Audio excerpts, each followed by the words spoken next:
Okay. Hello. What is going on, beautiful people? Beautiful people of the world.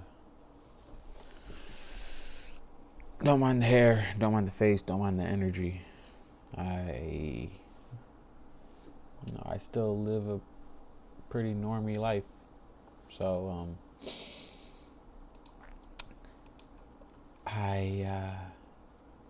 I am pretty tired. I went to work this morning. Went to work.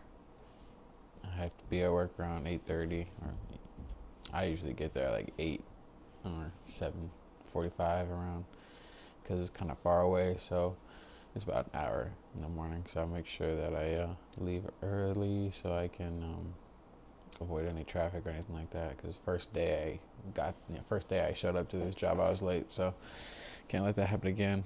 I went to work. I work as an RBT.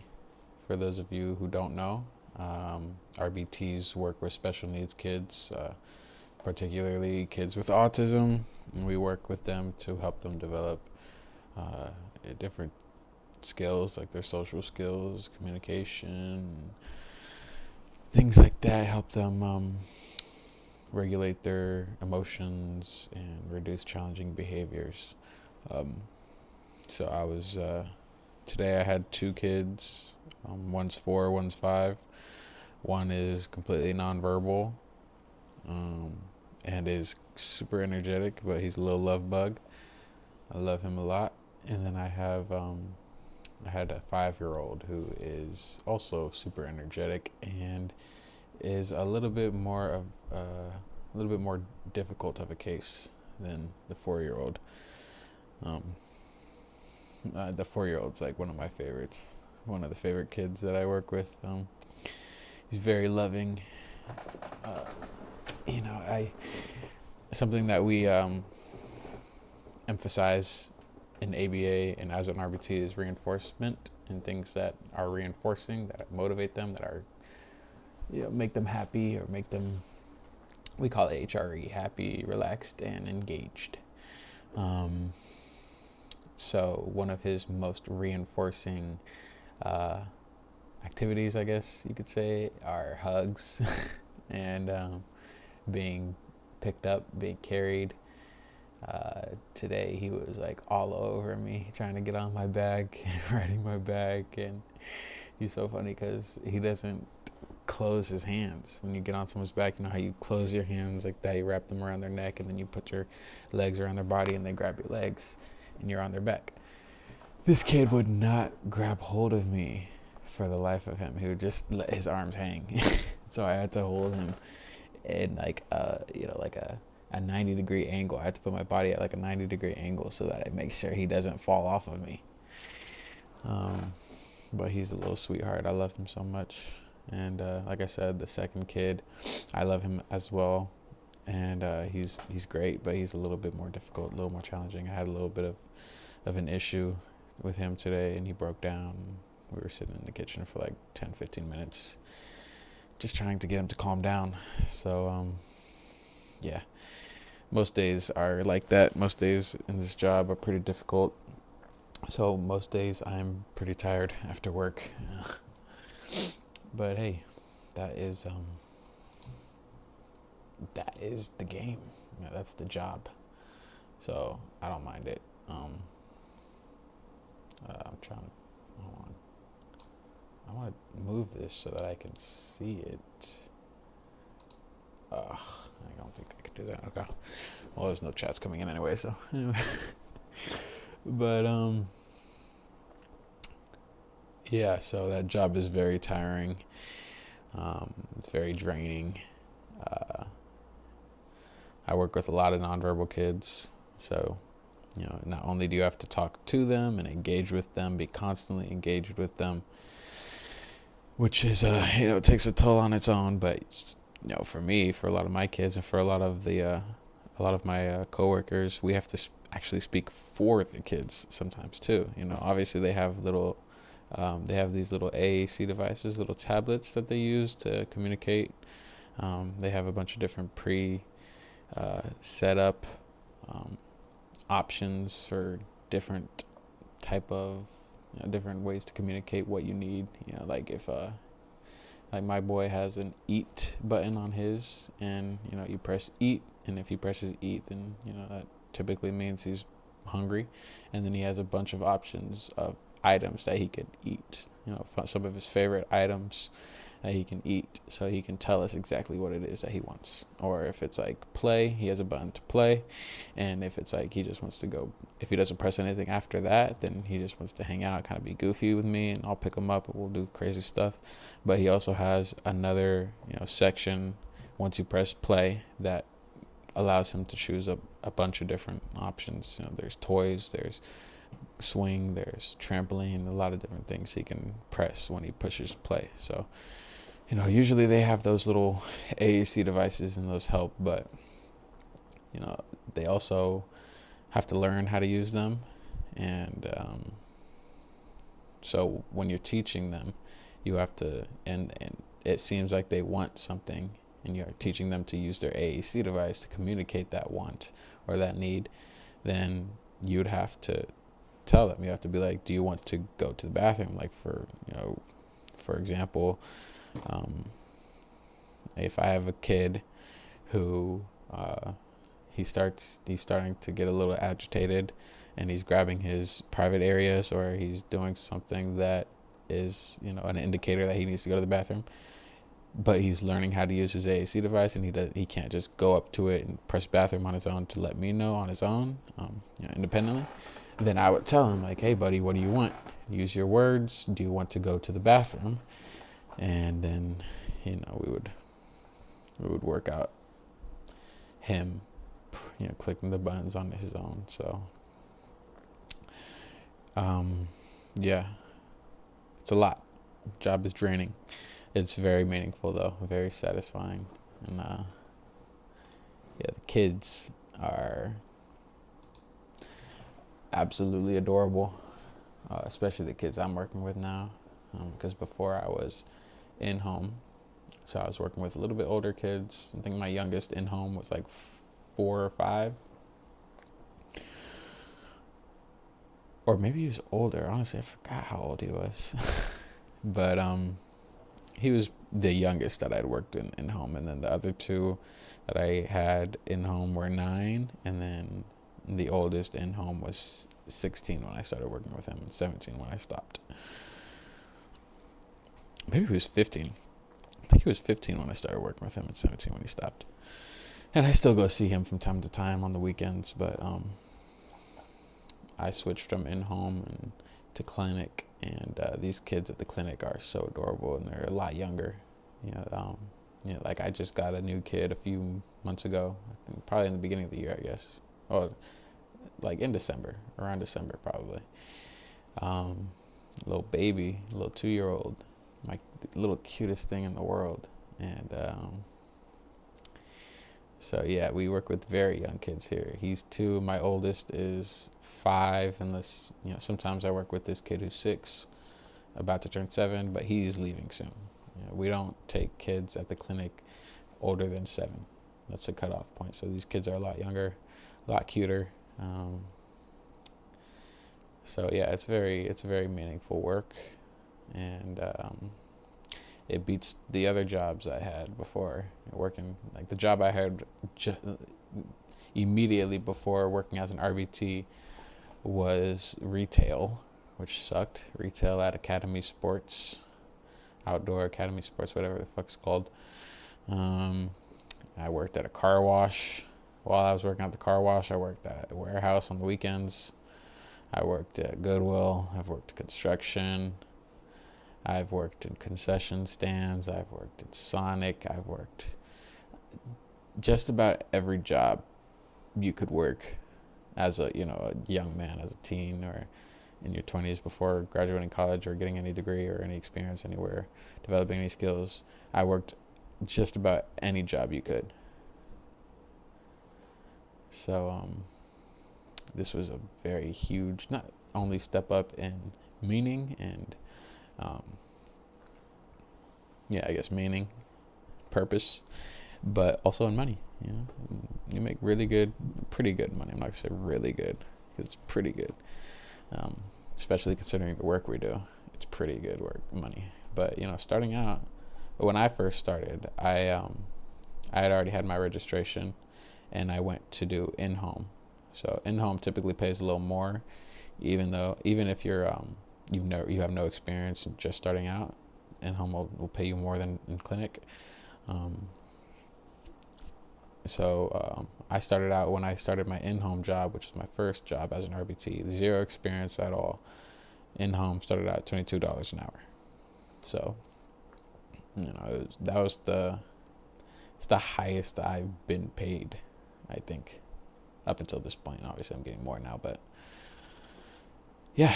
So if any of you are considering a job in psychology, or considering the field of psychology, if you're over 18, you like kids, if you're super patient, and you want to explore the field of ABA, I would highly recommend being an RBT, especially because they're in super high demand. Turnover rate, or turnaround rate, no, I think it's turnover rate, is pretty high, and I hope that doesn't scare you away, because if you are a genuine person, if you enjoy spending time with kids, if you want to work or be in a position of work that is meaningful, that has purpose, that's not just some fucking bullshit like retail or working at McDonald's, then yeah, I highly recommend being an RBT. And I also highly recommend getting your certification before applying to jobs. You could apply to jobs without a certification, and they'll help you get certified and registered and everything, but they'll start you lower than you could get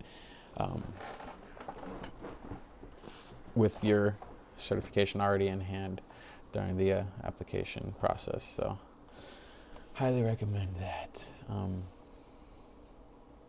Sorry, I went on a tangent about my job for a second, but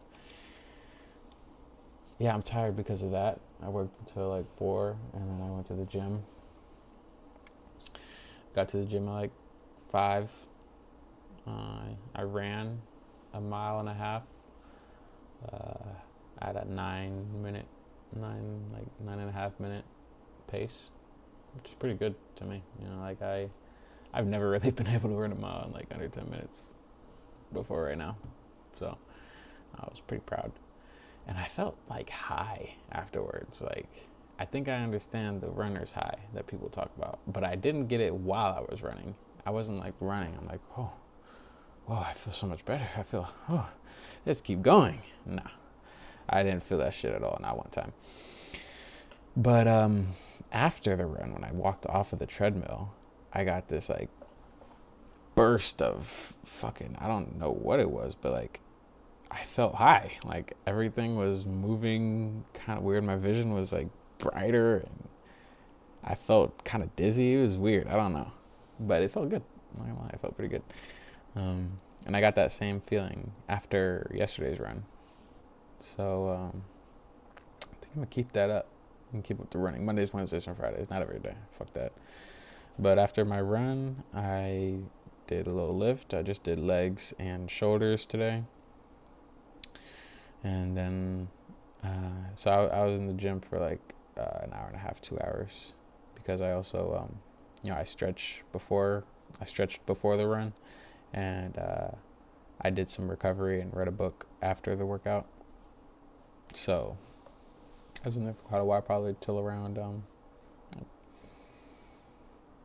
6:30, 7:15, around there. Oh wait, yeah. And then I came home, got home at 7:30, 7:45ish, and I laid in bed for about 15, 30 minutes, and now I'm here. So excuse everything. I'm tired. Anyways, let me know how your guys' day went. Let me know how you guys' day went today. Let me know if anything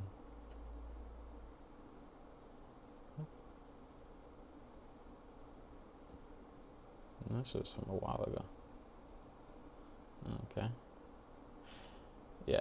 Anyways, let me know how your guys' day is going, went, and if anyone has any questions about RBT, being RBT, joining ABA, please feel free to leave a comment or go on my X or something, find a way to get in contact with me. I'd love to help you out with that. But all right, boys, let's go ahead and let's talk Wonderman.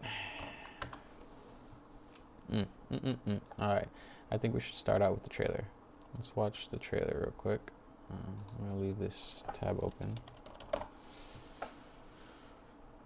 Who's seen Wonderman? Leave in the comments if you watched Wonderman, and leave in the comments what you thought about Wonderman. Tell me what you think. Tell me what you think. What am I doing? Oh, I was looking for it. I gotta watch this eventually. Okay. That was a month ago. That was 4 months ago. So we'll watch both trailers. And I'll watch this one that came out first, 4 months ago first. The entertainment. I want to turn up the desktop audio a little bit. Just a wee bit. World is stunned today when internationally celebrated and reclusive filmmaker. Let's try it again. Okay. So I remember seeing these trailers actually and being super confused because obviously Wonderman is a superhero, a legitimate superhero in the Marvel universe. But in this iteration, Wonderman is a fake superhero from a movie in this MCU. So I was like, what the fuck are we doing, man? Like, what's going on? I was thinking, like, is Wonderman even gonna be a superhero in this, franchise, in this universe? Is he even gonna have powers, or is he strictly a TV, like a movie guy? And maybe he'll get powers later on. Like, I don't know. I didn't know what to think when I saw these trailers initially. Or at least I think this one initially, because I don't think it shows his powers or even a glimpse of his powers. So I'm like, bro, what the fuck kind of superhero show is this? Anyways, let's go ahead and check it out. The entertainment world is stunned today when internationally celebrated and reclusive filmmaker Von Kovac sprung out of retirement to sign on for a remake of Wonderman. Mr. Von Kovac, could you tell us more? Everyone is tired of superheroes. There is an opportunity to reimagine a whole genre of storytelling. Have you thought about casting?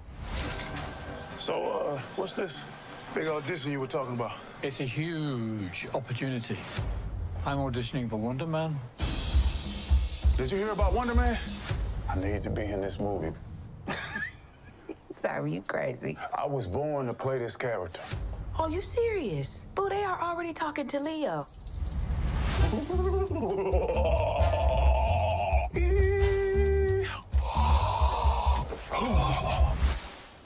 You just gotta go out there and crush it.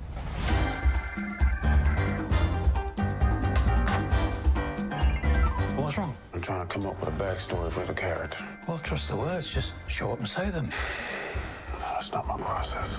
Well, the process can go blow a spider. Guy's killing it in there, bro. Where have we seen him before? Pretty sure he used to be a terrorist. Next! You can slate whenever you're ready. Simon Williams, reading for Wonderman. Listen to me, Simon. The callback is happening now. Just be normal. Normal man. The breakdown is go method. Come in. Mr. Kovac will meet you in the living room. So you all here to meet Von Kovac? Mm-hmm. Hello, everyone. I want to explore the place between fiction and non-fiction. That's tight. We are going to make the last movie on Earth. No one blazing. will have the balls to make another. And action! Any news from Von Kovac? There is news. You'll be the first to know. Unless you call me again, in which case I will never tell you.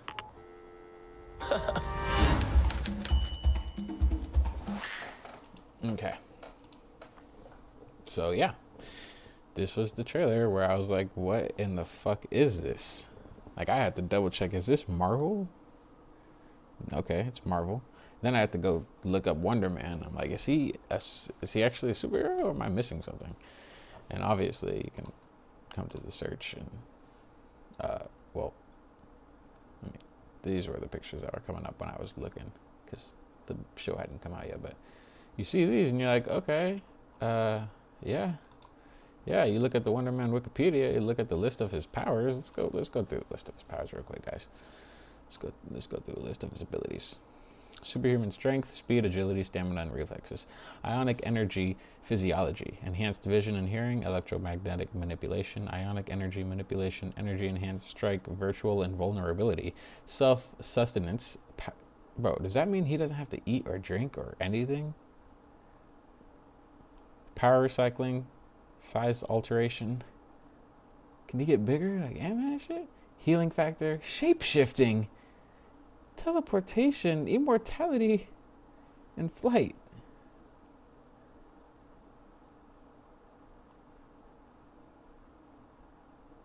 God damn, this dude is like crazy OP. Whew. Jeez. So yeah, I'm looking at this trailer, I'm like,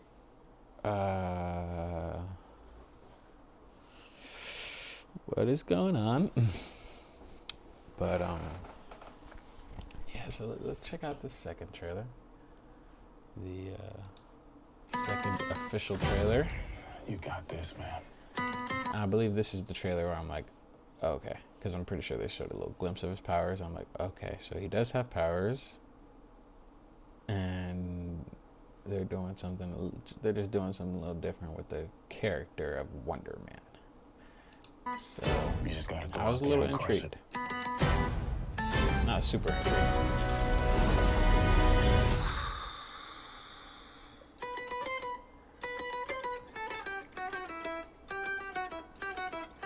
Where have I seen him before? Pretty sure he used to be a terrorist. This is intense. Let's not give him any strange energy to pick up on. We both have a lot riding on this, Simon. Why would you say that? Come in. Mr. Kovac will meet you in the living room. Amazing.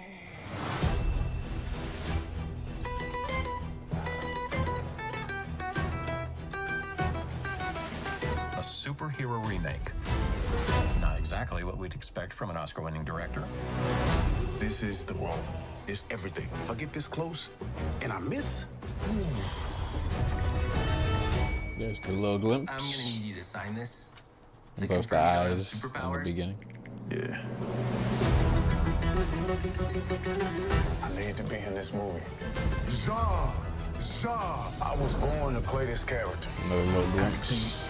Well, this is Some of more than a everything little you've glimpse. experienced. The joy, sadness, loss, heartbreak. That's a big glimpse. The Department of Damage Control considers Simon Williams an extraordinary threat.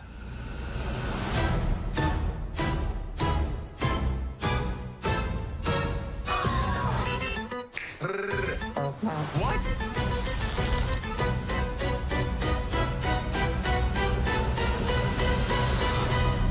Are you gonna use super speed or what? I'm gonna use my car, Trevor. Does that mean you do or do not have super speed? Let's go!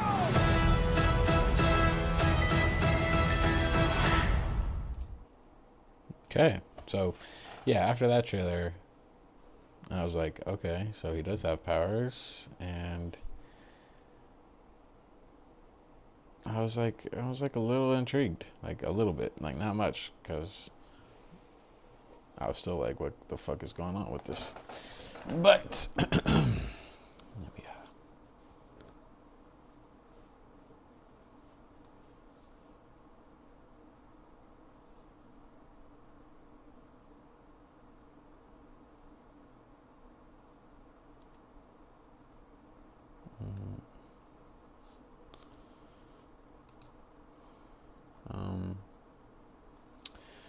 Okay, but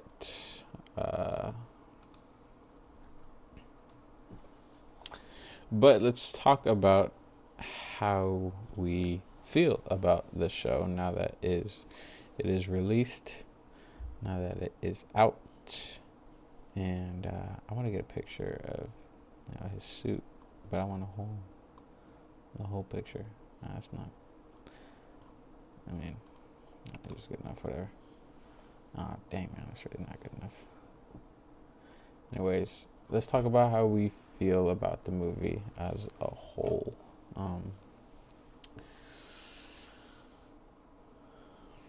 Okay, so personally, my overall thoughts. Sorry, let me restart that. Personally, my overall thoughts were that it was really, really good. Yeah, I thought it was really good. I don't think I'm alone in saying that. I'm pretty sure that's like the consensus out there. That is a good show. Obviously, hold on.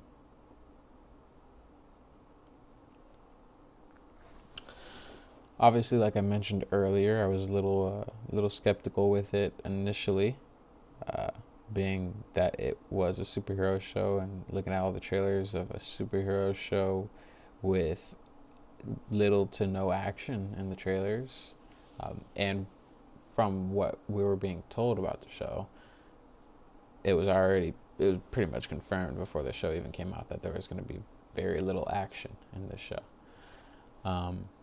So yeah, I was pretty skeptical about that, but I actually feel like it ended up benefiting a lot more than it didn't from the lack of action. Because I think it allowed the characters to, really connect with the character of Simon Williams. And I think the little glimpses that the show gives us of his powers were pretty satisfying, honestly. Particularly in the alleyway fight. Yeah, particularly in the alley fight scene. And when Trevor is broken out of prison by Simon, when they fly out of the prison.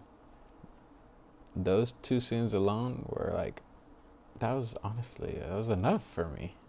It was enough. It satisfied me. Filled my belly. And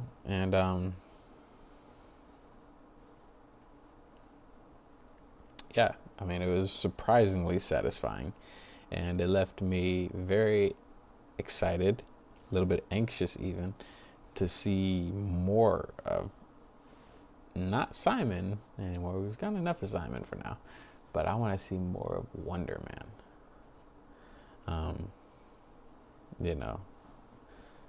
Because even though we only got little glimpses of his powers, you can tell that this dude is OP, even without reading the entire Wikipedia list of abilities that we did.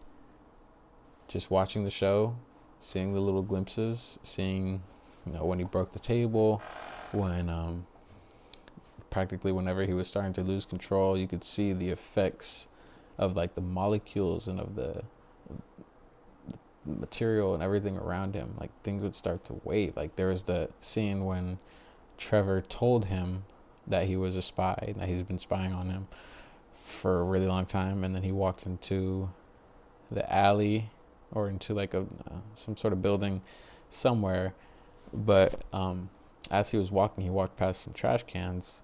His powers were starting to manifest, and you could see the lids of the trash can go like, they started to do this little wave, as if he was like interfering with the molecules, or he was affecting the environment at a molecular level. That's what it seemed like. So yeah, dude seems pretty OP, and I want to see more, baby. I want to see more of that.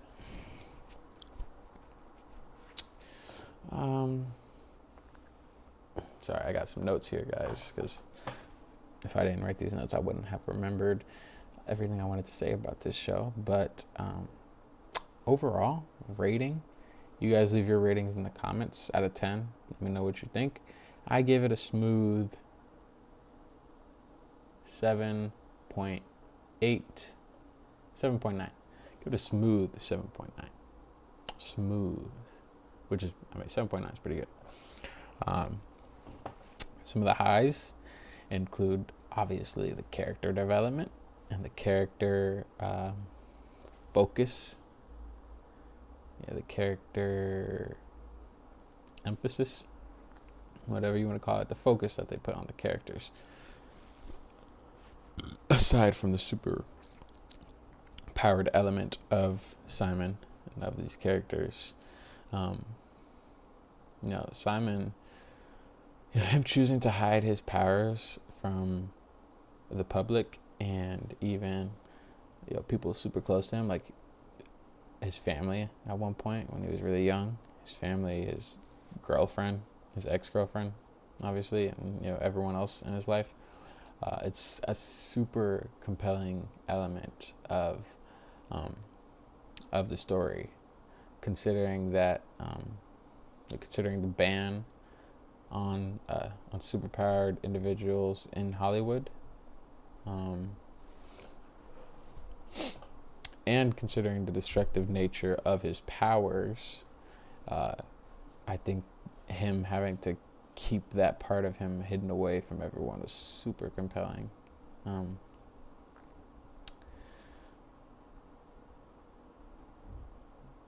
Okay, and sorry, I was just reading another note that I wrote.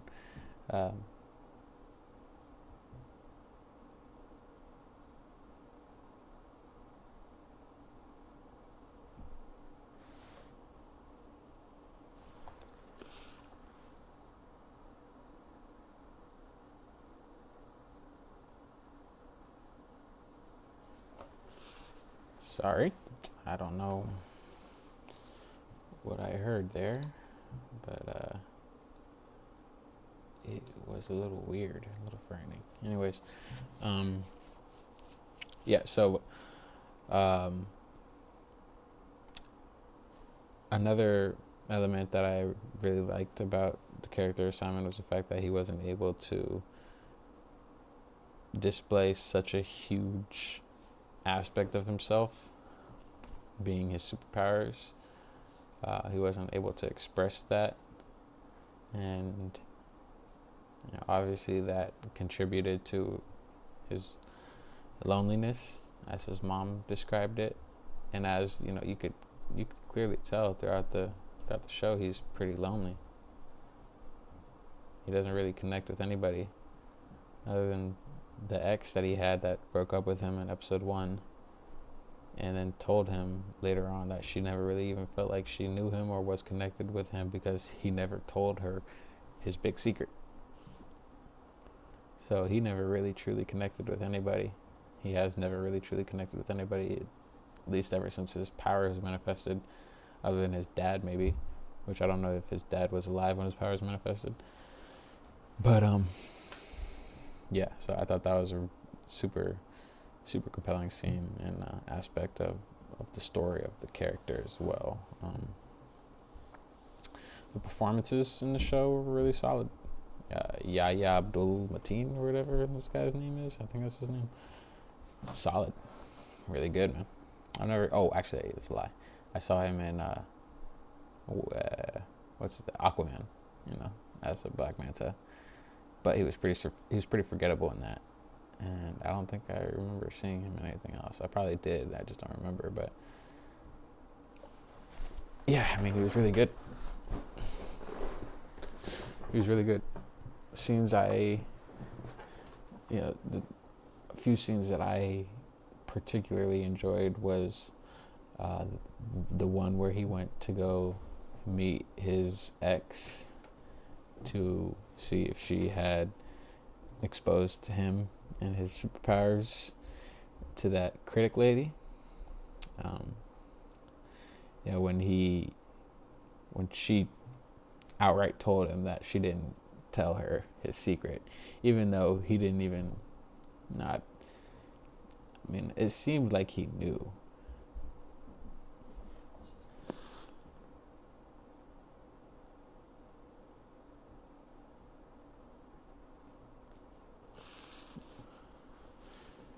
you could kind of sense that he knew that she knew about his powers. And that you could really see the relief, for one, that he displayed, that Yahya displayed in Wonderman, in Simon. And then, when his girlfriend told him that she knew, and, when you see him realize that she knew this whole time, and she never said anything out of respect for him, and she said it was never her place. But the way you could, I mean, it's really hard for me to describe because it was a really human moment. But his face said during that scene, because he didn't say too many words during that dialogue, or it was more of a monologue when his girlfriend was going off on him, not like yelling or anything, but telling him like, yeah, I knew, I don't know why you didn't tell me, but blah blah blah, it's not my place to ask or whatever. When she was confronting him about that, his face was saying, damn, like,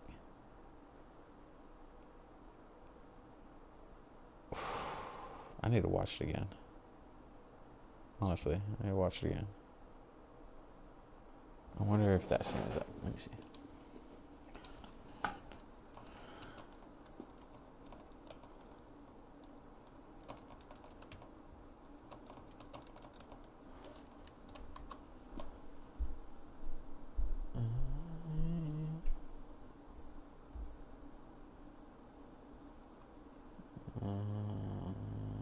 Okay, so I don't think I'm gonna find that in the restaurant. Maybe if I put restaurant. I think this is the clip from in the beginning.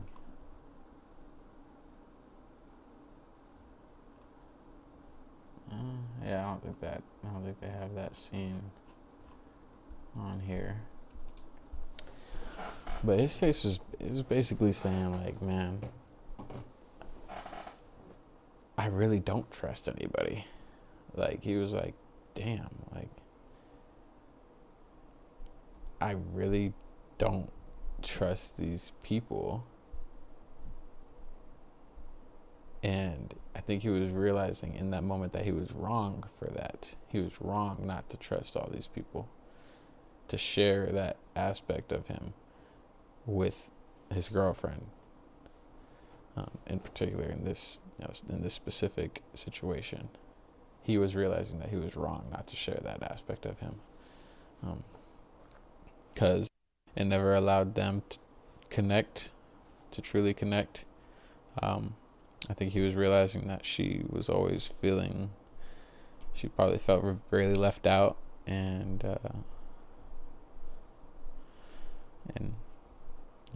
not trusted, because she knew about this secret and she knew that Simon didn't want to tell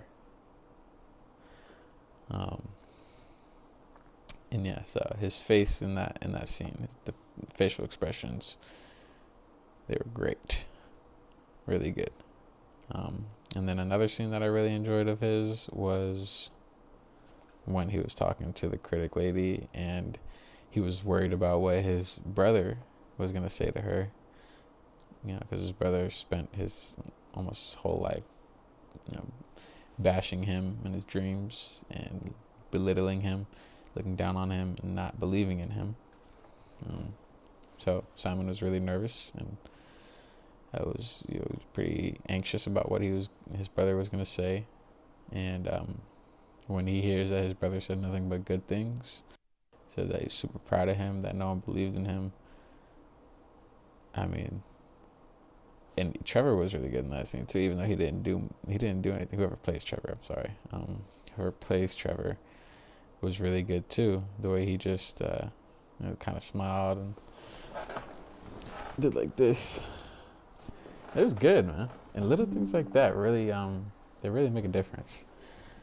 But yeah, Simon's, you could really feel his sense of relief, his sense of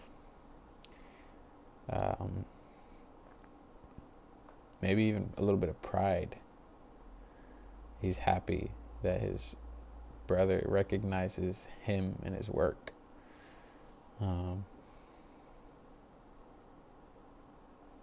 Yeah, so those performances were really good. Trevor, the actor who played Trevor, was really good. I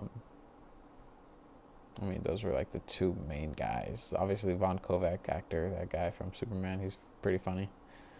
But the two main guys, the two main characters, the two people who were supposed to steal the show, stole the show for sure. And yeah, the character development, yeah, super great. Super great. Performances were super great. So let me check some more of my notes real quick, guys. Oh shit. Another high. I mean, this isn't like a super huge high. I thought the comedy was pretty good. I mean, it landed here and there. No, what I was thinking of specifically when I wrote that was the audition tape scene. I'm pretty sure it's this scene right here, and you probably find that scene. Let me see.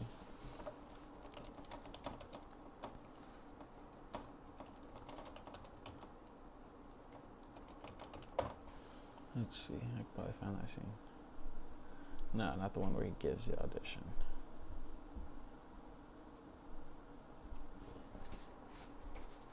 It's when he's recording himself. Maybe it's not for Wonderman. I don't think it's for Wonderman. I think it's for a separate project. But I thought that scene, I'm pretty sure it's this scene right here when he's setting up his phone. Stuff keeps falling. He's trying to get things right. And yeah, no, that scene was pretty funny, and it seemed a little relatable, you know. Even though I've never acted, I could imagine that is about how an audition taping goes, especially when you're doing it on your own. So I know that's how making a YouTube video goes. So you know, you set the phone up and you're trying to get the perfect lighting, and you're repeating things over and over again, and things are falling. You're trying to set it up nice, and yeah, no, that shit's ass. So I related very much to this, and I thought it was pretty funny, to that scene. I can't really think of any other scene in particular that was really funny. So maybe that you can just cut that out of the highs. I mean, it wasn't super funny. But another high I had was that it was just an OG. Like it had that OG MCU project feel. Like I felt I enjoyed my time watching this show, which I can't say about way too many post-Endgame MCU projects. Can't say that. Can't say I enjoyed my time in theaters or on the couch watching those movies. But I can say that I had a good time watching this show, even with the lack of action. So I think that's pretty impressive.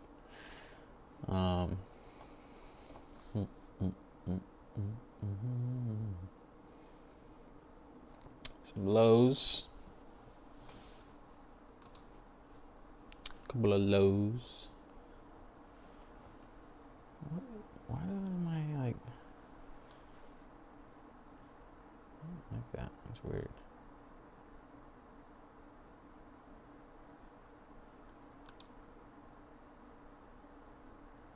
And I hope I hadn't been muted this whole time. I don't think so. No. I mean, well, I don't think that matters. I don't think that matters. I hope it doesn't matter. yeah, so some lows. Some lows include obviously the lack of action in this show. Being a superhero show, I get it, and I know I just ranted for like 30 minutes talking about how good this show is even without the action. It's a superhero show, and superhero projects, shows, movies, comics, games, books, they have action, a lot of action. So that was a little disappointing, but like I said, the little glimpses of his powers that we got did satisfy me. A little more wouldn't hurt, though. A little more wouldn't hurt, especially in the alley scene, because you didn't really see his powers in full effect. You saw probably a little bit of his super strength during the alley scene, but not much else. I don't think there was anything else. So yeah, lack of action. The superhero project is a little disappointing. Supporting characters felt a little underdeveloped, particularly his brother, and Simon's brother. I would have liked to see one, for him to evolve. I would have liked to see for him to evolve. I would have liked to see him evolve from despising Simon and belittling his career and who he is, and the fact that he has to provide for his little brother. I'm sure he hated that. I wanted to see that evolution from that brother to the brother that is like super proud and happy at the end of the movie, or at the end of the show. And then because there was obviously the critic said what she said, but I think a little moment between Simon and his brother, maybe right after his brother talked to the critic, or probably not before, I think right after. Like if the critic was walking out the room or something, and his brother was in there, and he ran in the room and they talked, and he was like, "What did you say to her?" And he was like, "Man, I said that you're great. I said that I love you. I said that I'm super proud of you." All that blah, blah, blah bullshit. I think that would have been nice. I think that would have been good. I think that would have been a positive addition. And guys, I don't know if you see it, but oh wait, oh shit, it's the wrong shit. I thought it said, "Trust me, I'm a psychologist." Never mind. Anyways, yeah, I think I would have liked to see that. I think it would have been a positive addition to the show, and yeah, because I think it would have been a positive addition to the show. Because it would have been good. I also don't see how his brother could end up becoming Grim Reaper, like in the comics, and maybe they're not planning on going that route.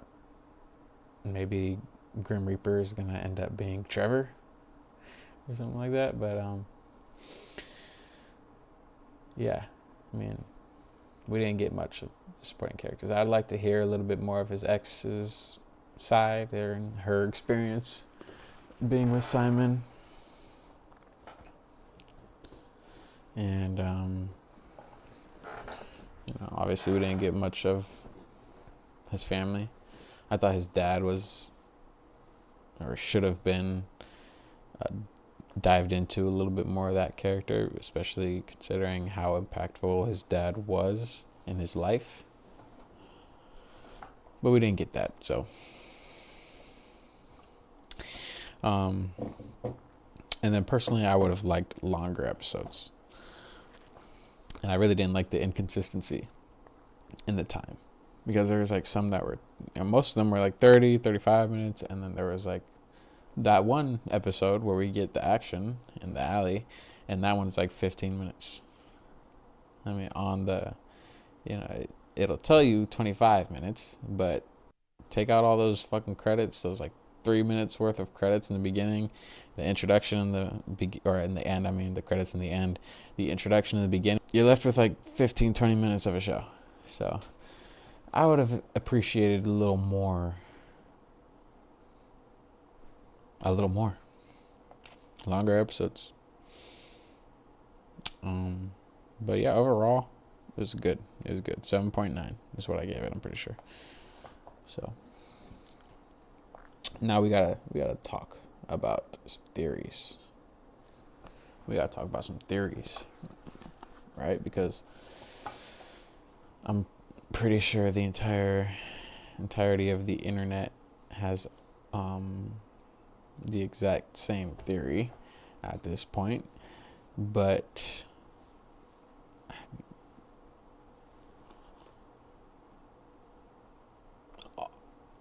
all indicators say that Simon is a mutant. This show heavily implies that Simon is a mutant.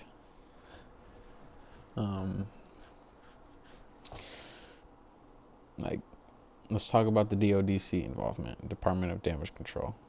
We saw in the trailer, the second trailer, I'm pretty sure it was the second trailer, that the DODC, Agent Cleary from the DODC, considers Simon Williams and I quote, an extraordinary threat. Right? And obviously they keep tabs on him for the entirety of the show. And I think this is especially weird because the DODC, as we know them, as we've seen them in the MCU, they've never kept tabs like this on any superhero before, other than Spider-Man a little bit in No Way Home because of the whole Mysterio bullshit, and then Miss Marvel, who has been officially confirmed to be a mutant in the MCU, the first mutant, well, the first confirmed mutant, I think. So I'm pretty sure that came out before Wakanda Forever, and before Namor was confirmed a mutant. But yeah. So the DODC has never kept tabs on superheroes like this before, and if they aren't keeping tabs on people like Bruce Banner, the Hulk, or Bob, the Sentry, if they're not keeping tabs on people like that, especially Bob, there wasn't a single DODC truck in the Thunderbolts movie that I remember. I didn't see a single DODC van. And I mean, he literally turned into a man with the power of 1 billion burning suns or whatever, and then he turned into the void and sent like the entirety of New York into a shadow. And the DODC is just like, we'll take care of him later. Let's look at this guy. Let's keep an eye on this guy right here, Simon Williams, the Black One. You guys ever seen that Miles meme?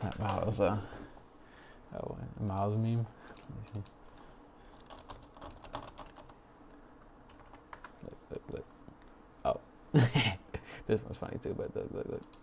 All stations, drop what you're doing and stop Spider-Man. Miles, the Black. So what the fuck's up with that, man? Like, they just letting Sentry roam free, chill in the Thunderbolts Tower, while this guy is being harassed for trying to get an acting gig. A little suspicious, if you ask me. They said, fuck Sentry, let's go after Simon the Black One. The Black One. So that's a little weird. Why are they so interested in Simon? They got the Void. Go take care of the Void. And then come after Simon. This guy doesn't even want his powers to manifest. He just wants to act. That's all he wants to do, is act. I mean, you talk about extraordinary threats. That's Bob. That's Bob right there. Who else we got as an extraordinary threat on Earth in the MCU right now? I mean, Doctor Strange. I don't even know where he's at right now. After his last movie, he just disappeared into the dark dimension, I think, or whatever. But if he's on Earth, you go get him. He's using magic, tearing apart the fabrics of reality. Fucking, why did you never try to go get fucking Scarlet Witch? You never thought about that? Never thought about getting Scarlet Witch? Fucking Scarlet Witch. Vision? You ever thinking about getting Vision? Get the fuck out of here? Even though Vision's cool. Yeah, I know. Simon Wonderman's probably way more powerful than all of those people other than Scarlet Witch and the Void. Or Sentry. Or maybe he's not. I don't even fucking know. But, I mean, they're all basically on the same power level. They're all like S-tier power level. Like, they will all fuck us all up whenever they want. And they, DODC decided to pick them all out. Yeah, you move out the way, Void. Now, fuck you, Scarlet Witch. Fuck you. We're both white. The black one. No, I'm just kidding. I don't think that's what it is. Why do they have such a special interest in Simon? I think he's a mutant. I think they have been keeping tabs on him for a very long time, ever since his powers, maybe ever since his powers manifested in the first place. Maybe they've been keeping an eye on him ever since then. And they've been peeping little things he's doing, like when he blows up his apartment, or he's fucking blows up an entire building, or whatever. They're peeping all that stuff, and they're like, okay. Fuck, I don't know what they're like. But, yeah, I think that's suspicious. It's a little sus. If you ask me. Another element of this show that kind of ties into the themes of mutants is the Hollywood ban on superpowered individuals. Yeah, I mean, that seems to be like the first stepping stone to full-on mutant discrimination and segregation,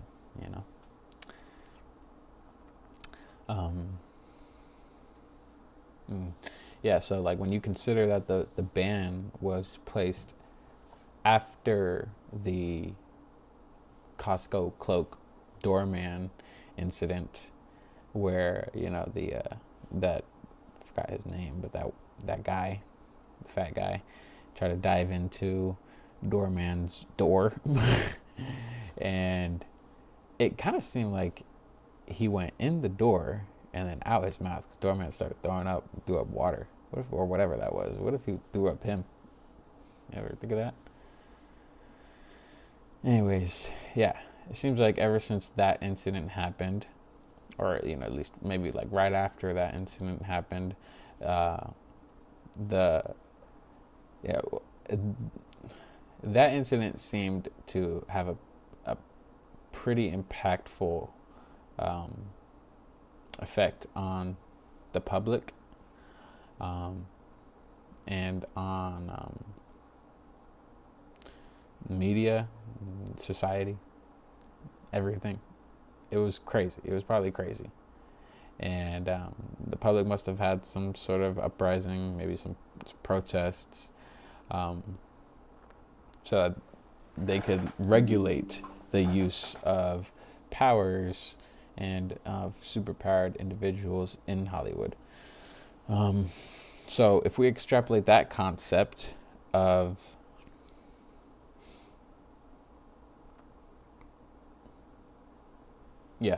if we extrapolate that concept of superpowered individuals being discriminated against and ridiculed in Hollywood, if we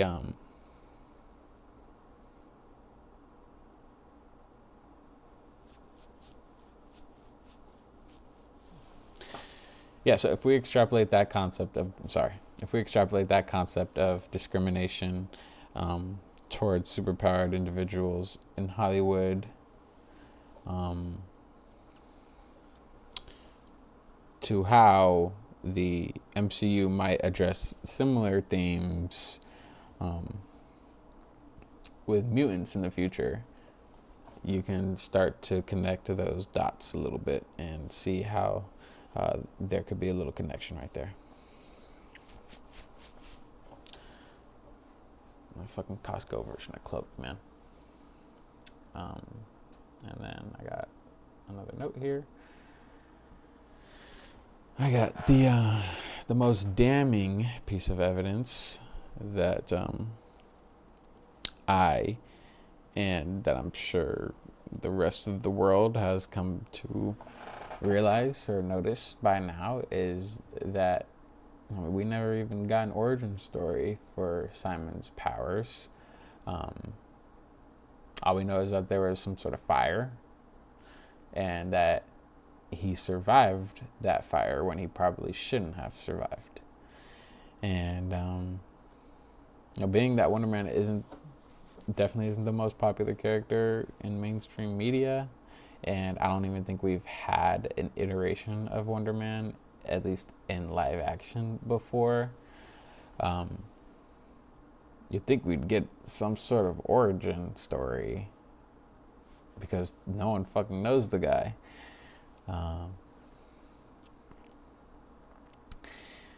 But, I mean, like, he's not like Spidey or Superman, where literally everyone on the planet knows how they got their powers, where Superman comes from. We don't need an origin story for those guys. We don't know this fucking guy. Like, we don't know this person. How the fuck are we supposed to know where he gets his powers from? We don't know.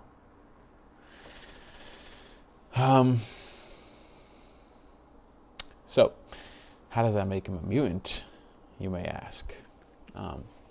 Well, considering that the fire incident and the fact that although he has his moments of deregulation, Simon is really good at controlling his powers that seem to be super overwhelming and difficult to control and regulate.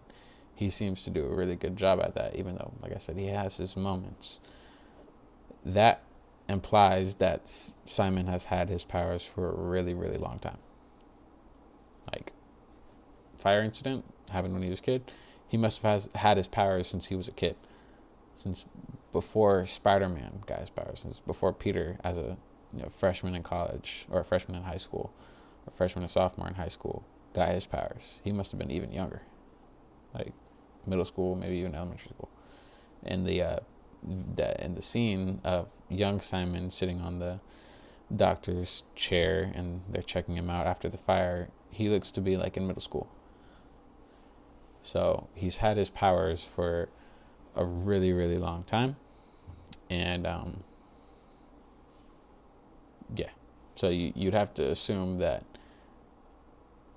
one, they either manifested or activated during the fire, or which would mean that he had a gene that was dormant, a mutant gene that was dormant, that was activated during the fire, which would make him a mutant because his powers were innate, or he was born with his powers, which would make him immune because his powers are innate. So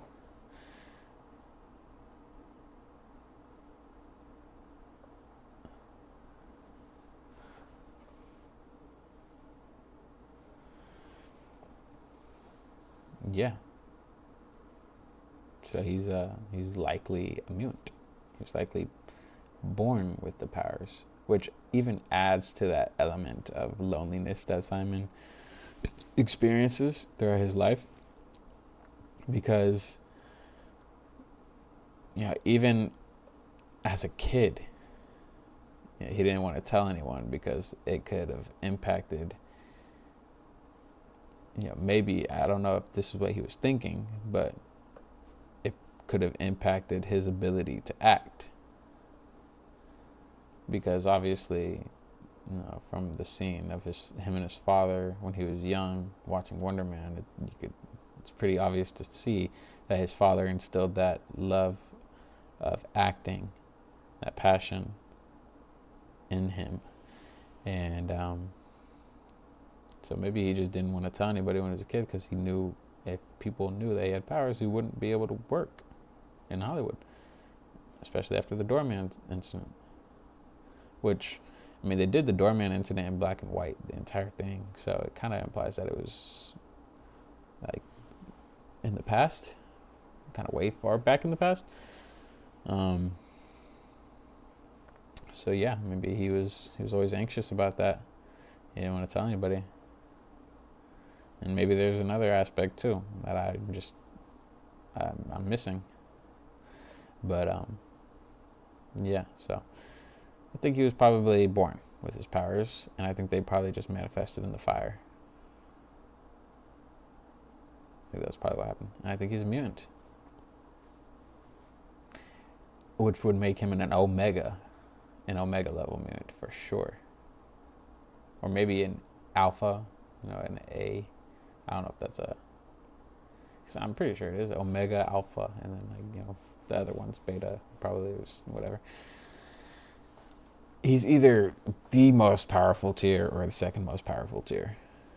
I'm thinking in the most powerful tier, though, in the MCU, especially considering his molecular manipulation, or at least what it looked like to be molecular manipulation. I think he's Omega.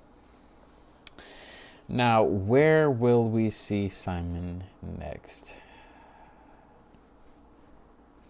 I hope we see him in the Avengers movies, in one of these upcoming Avengers movies. Leave him out of Doomsday. You can leave him out of Doomsday. That's cool. Yeah, you should probably leave him out of Doomsday. And, I don't know. I guess thinking about it now, it would be a little weird to see him in an Avengers movie already. Even if it's like Secret Wars or Secret Wars Part 2, if they split that movie into two. It would be a little weird to see him, but I'd love to see him. And I'd love to see him fight.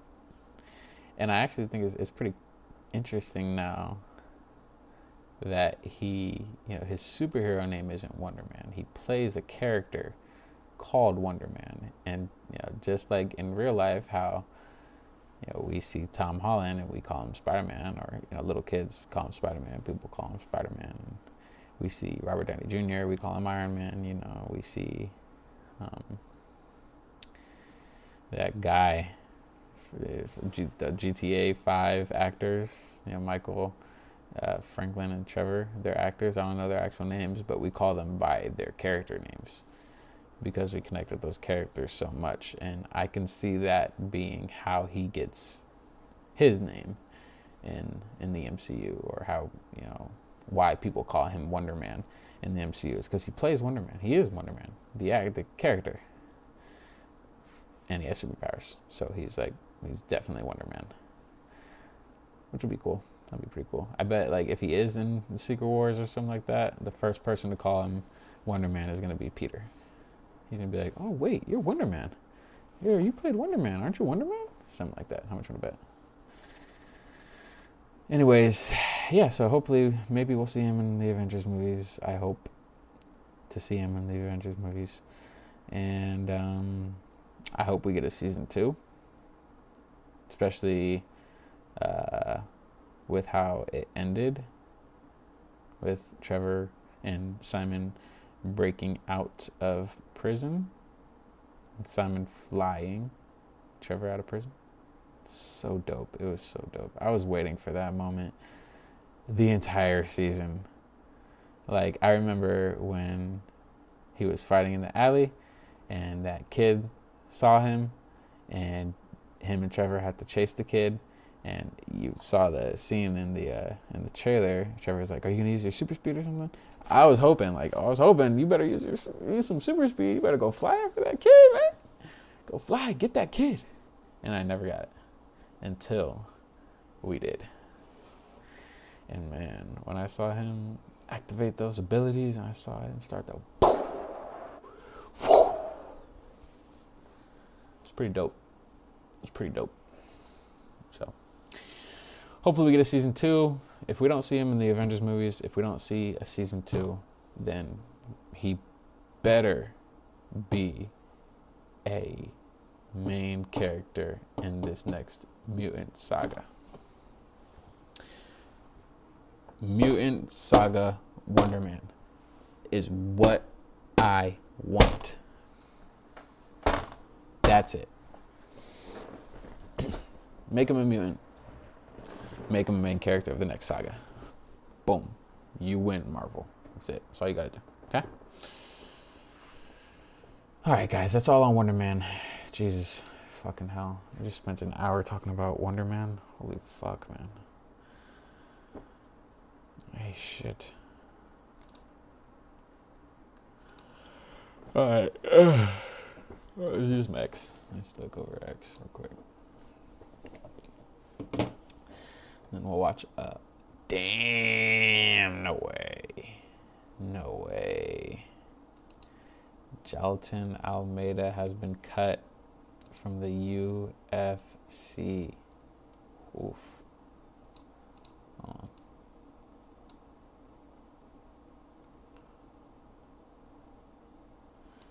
I don't think that's me. Love me, love me, love me. I want you to love me, love me, love me, love me. I want you to love me. Hell yeah. Okay. Damn, bro. That's crazy. Jalton Almeida has been cut from the UFC per whoever the fuck this guy is. Maybe he's reliable, maybe not. This account is kind of reliable. Regardless, I could see him getting released. Especially after those 2 losses. Oh, let's go look at this real quick. Jalton Almeida. I'm pretty sure he's on a 2-fight losing streak, or maybe 3-fight. Oh, he's a pretty good record. 22-5, 13 subs. Bro, hold on. Whoa. 21 of his 22 wins have come by finish. That's really impressive. I didn't even know that. I don't know. Why is everyone hating on this guy? I mean, why is everyone hating on this guy? He came in, got a submission, got a KO, got 2 submissions, got a KO, submission, got a decision against Derek Lewis, which was, I don't know, maybe it was a good fight, maybe not. And he got knocked out, submission, a knockout. And he lost 2, and I'll give it to you, these 2 fights were super fucking boring. Very, very boring. This was just fucking cringy. The way they point to, bro. People need to stop pointing at the canvas. Stop it. You guys aren't Max Holloway.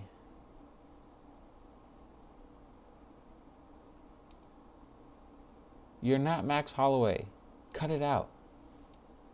Don't point to the canvas. I'm not even talking about Rizvan, because he was pointing too, but he threw a little bit. You know what I'm saying? He threw a little bit.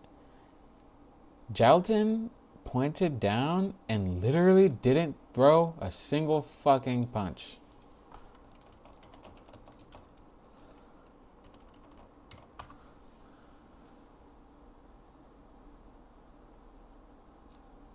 Here we go.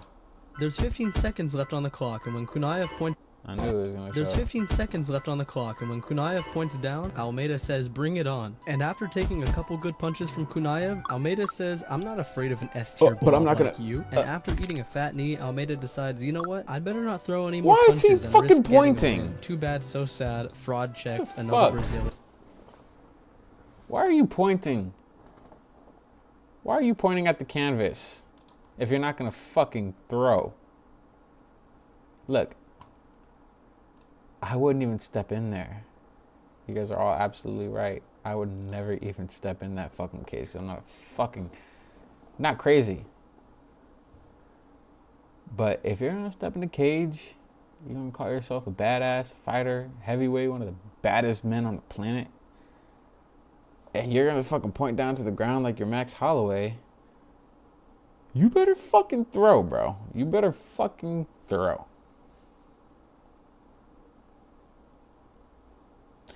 And fighters just need to stop doing it because it's so fucking cringe at this point. Unless it's Max Holloway doing it, because you know when Max Holloway does it, he's gonna fucking throw like a motherfucker. Unless it's him doing it, fuck off. Stop it. It's so cringy. It's so cringy. Because like 9 times out of 10, they point and not shit happens. Not a fucking thing. So please... It's pretty shitty, especially seeing that he was planning to go down to light heavyweight and try that out. And there's only a 2-fight losing streak. I mean, that's kind of shitty. It's kind of shitty, but is what it is.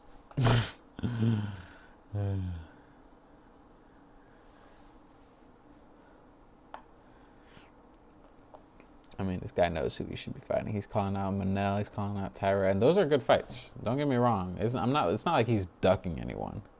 He's definitely not ducking anyone. But you know what fight we want to see. You know what fight needs to happen. He knows what fight needs to happen. Stop calling out Manel. Stop calling out Tyra. The champ is ready. The champ is coming back. The savage, Alexandre Pantoja. He ain't done. So, you better be training hard, little bro.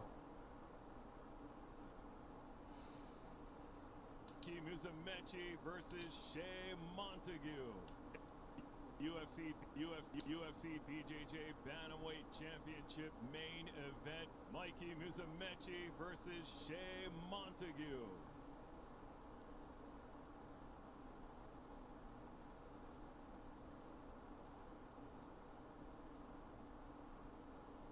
Middleweight championship.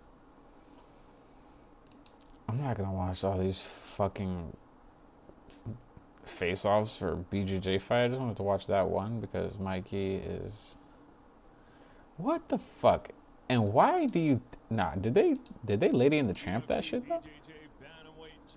Ah, hell nah. What the fuck?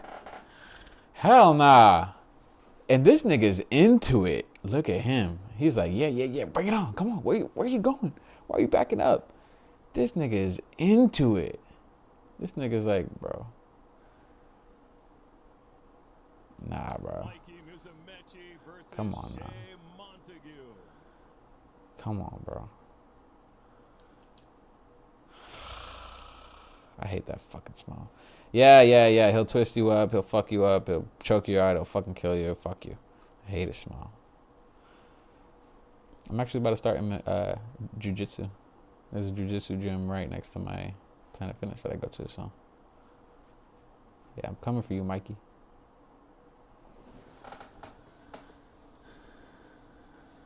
Yeah, I was just talking about this. I mean, he was one of the better heavyweights. You go look at his record. I mean, look at I mean, come on. These are fucking submission, KO, submission. These look, round 2, round 1, round 1, round 1, round 2, round 1. He went to a decision with Derek Lewis. Got knocked out round 2. Got submitted round 1. Knocked out Sergey round 1. And then 2 decision losses. And he's cut. I mean, that's pretty crazy. That's pretty crazy, I'm not gonna lie. That fucking division is so shitty. Woo-wee. Who y'all got? Who y'all got?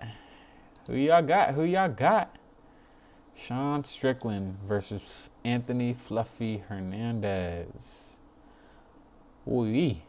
I'm gonna be honest, guys, 100% honest, and I'm like 90% sure that this is every one of you guys out there too. I had no fucking clue who this dude was until his last fight against Roman Dolidze. The way he fucking Big Brother bullied him, Big Brother bullied his ass, he just and dropped him. I mean, fuck, bro. He beat Roman's ass. And that was the first fight I seen of this guy. Let's look up Fluffy's record. I know he got a pretty good record.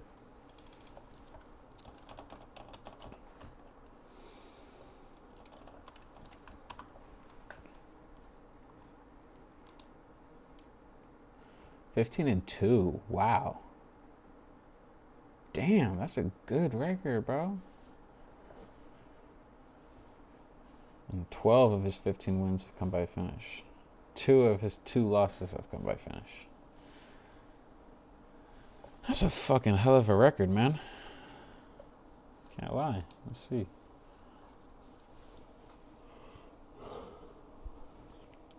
The only 2 losses have come in the UFC as well. He didn't fight that much outside the UFC. Oh my God. A knockout and 4 submissions in a row by guillotine. All in round 1.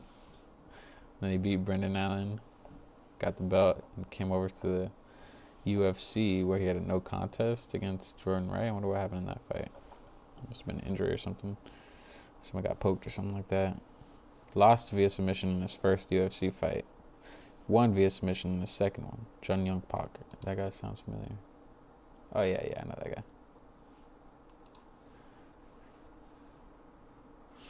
And then got knocked the fuck out by Kevin Holland in 39 seconds, which is, ouch. And then just went on a fucking tear, and that was 6 years ago. Just went on a fucking tear. Rodolfo Vieira, submission. Josh Fremd, decision. Marc-Andre Barrios, submission. Edmund Shabazian, KO. Roman Kopylov, submission. Michael Pieta, KO. Brendan Allen again, decision. And this, there's a good chance I watched this fight. I just don't remember it because I watched this. I watched this event. There's a good chance I watched this fight too. I mean, I probably watched a lot of these fights of his. I just didn't know it was Fluffy. The fight that like really opened my eyes to him was this fight right here against Roman Dolidze. The NBA on ESPN and ABC is happening now. And right now, this season is unpredictable. The East is wide open, while the West challenges the Thunder. We know this rookie class is special. It was in the 4th round, so he was just beating his ass for fucking 4 rounds. And this crew is the best. Whipping his ass. So for Inside, Primetime, he Showcase, just Finals, fucking and bullied everywhere in him. between, He had there's one Roman place to call quitting home. in the cage. He quit in the cage, bro. Because every time he goes to his back, he Look at gets that up. elbow. So, he grabbed it again, bro. He's Grabbed holding him it in the again. fucking cage. Yeah. Took the point knees. Just beating his ass. He took his knees down. Man, pull your ass over here and drop, little bitch. Damn. Easy money for Massive winning by Damn. Easy money. Easy performance. He broke him. He made God that damn. look easy, bro. Wow. That was amazing. That's a big deal. This elbow, he lands to the body lock. I mean, one strike to set it up. Then he drags him to the floor. He gets a And point look. taken away. Oh, okay, well. With the new rules, you know, last year this knee right here wouldn't have been legal because he has his hand down. The new rules, you put your hand down, that don't mean shit, nigga. And that's what Roman was trying to do. He was trying to just put his hand down. So it's like, oh yeah, this guy can't knee me anymore. Grab him the one cage. strike to set it up. Then he drags him to the floor. He gets a It's point like, oh, he taken can't away knee me from like this. Dolidze because he's Now he put grabbing his the knees fence for the down. third Now he time. can't Then he knee. starts kneeing. And then he gets the choke. And look, this choke isn't locked Drug in, by the way. him. This is Dolidze wanting out. And you can see it right there. He grabs his head like, what is going on? Just I mean, drag Fluffy his just ass. overwhelmed him, bullied him, dragged him all around the fence. You've never seen anybody do this to somebody as big and powerful as Bleedze, and Fluffy made it look easy by weaponizing cardio. That one was blocked a little bit. I'm just gonna drag your ass on over here, bitch. Tonight as well. Just look at the way that he grabbed grabbed that Trevor Whitman? Just dragged Bleedze, a big human being. Nah. I don't think that's Trevor Whitman. Anyways, this fight opened my eyes to Fluff. Very excited to see him back in action. I mean, if he never pulled out that fight against RDR, he was going to do some bad things to that man. He was going to do some very bad things, and I think he would have been next for the title for sure. But it is what it is. Tell me who you guys got. It's a tough one, honestly. Like, both these guys are going to walk forward. Both these guys are going to fight. They're not going to run from any fight. Both of these guys have really good grappling. And Sean's striking is, at least from what we've seen so far, is levels above Anthony's. So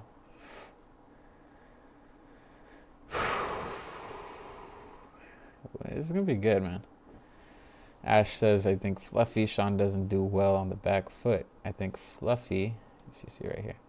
I think Fluffy, where'd it go?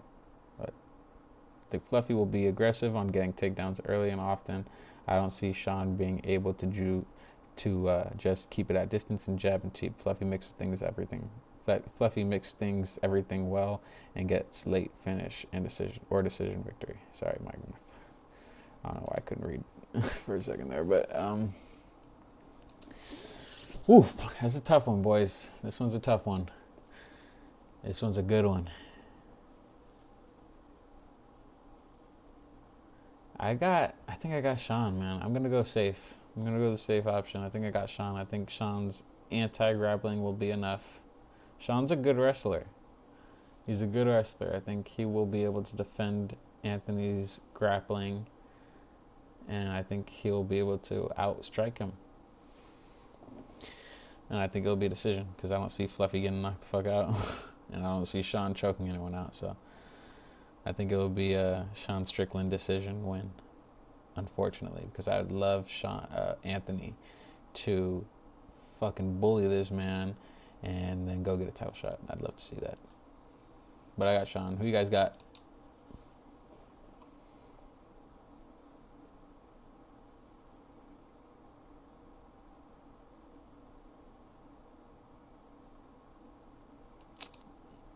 Terrence, come on, bro.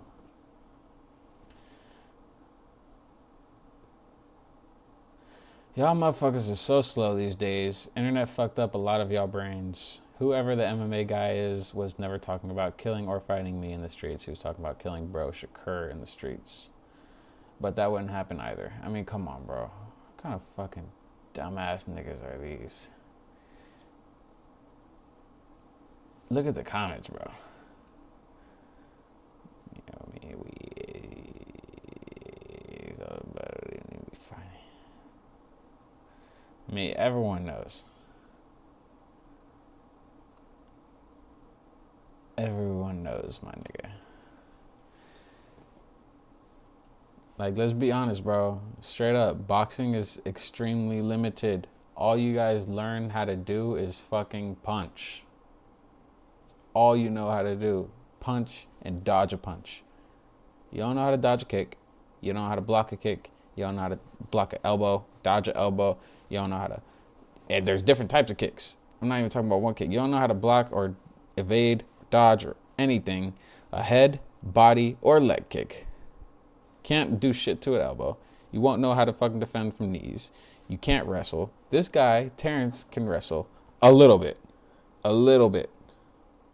If any of you motherfuckers think he can wrestle at the level of Joaquin Buckley or any fucking elite MMA fighter, like let's compare elite boxers to elite MMA fighters. If we think they can fuck with them in anything other than fucking throwing a punch, you're dead wrong. You're dead wrong. I mean, that's like, obviously these guys have to defend their sport, especially a sport that's fucking dying. No one even gives a damn about boxing. I mean, Aiden said it straight to their face. Everyone knows the UFC is way better than boxing. Fucking, the boxing doesn't even have a fucking organization. We don't even know what to fucking call it, but boxing. We got UFC. And then we got WBA, WBO, IBF, WBC, ring champion, blah, blah, blah, this, that. Nigga, what the fuck? Don't nobody give a fuck about this shit, bro. No one gives a damn about this boxing shit. That's why Dana had to come get involved. And me personally, I still don't give a fuck about that shit. Why would I watch boxing when I can watch MMA? It's like, it's a very simple question. Why the fuck would I watch boxing when I can watch MMA? Why the fuck would I train boxing when I can train MMA? Why? Let's look something up, guys.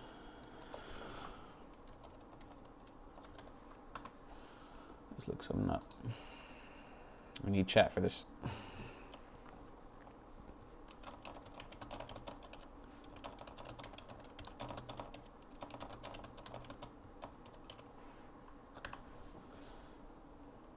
And look, before we look at that, the answer, we all already know that UFC is going to have a way higher finishing rate because of, you know, in boxing, there's only a knockout / technical knockout, and that's it.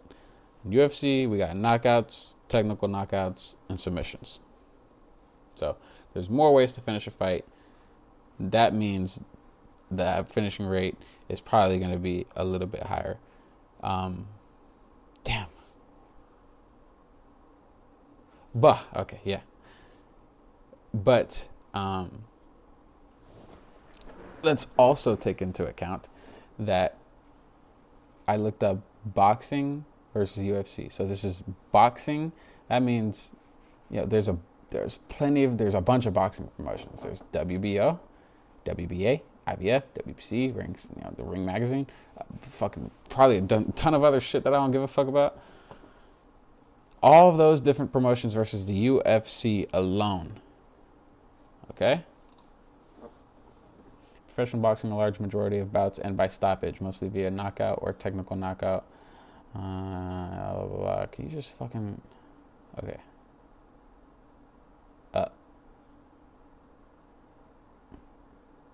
Oh.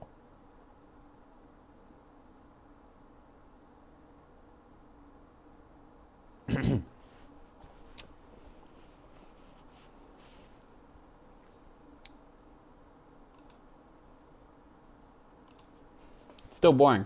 Fuck boxing.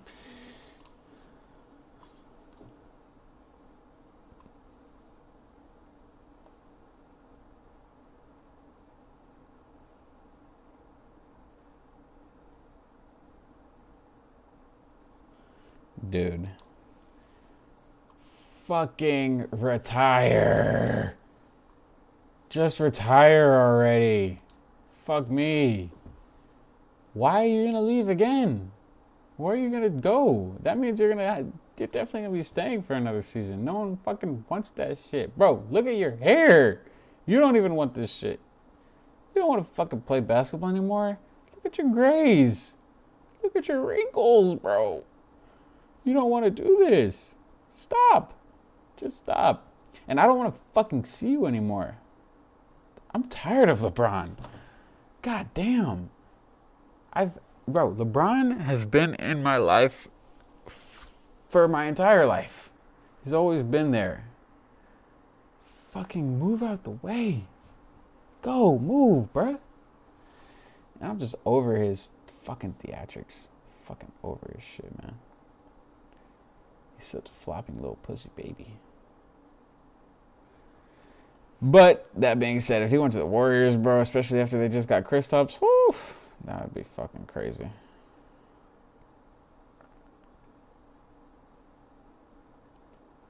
I'm not gonna go over that one.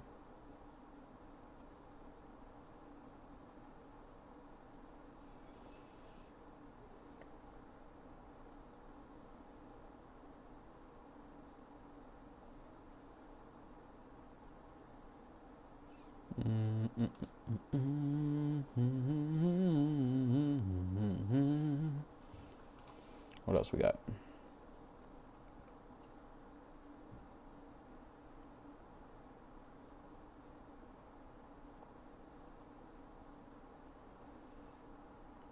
I mean,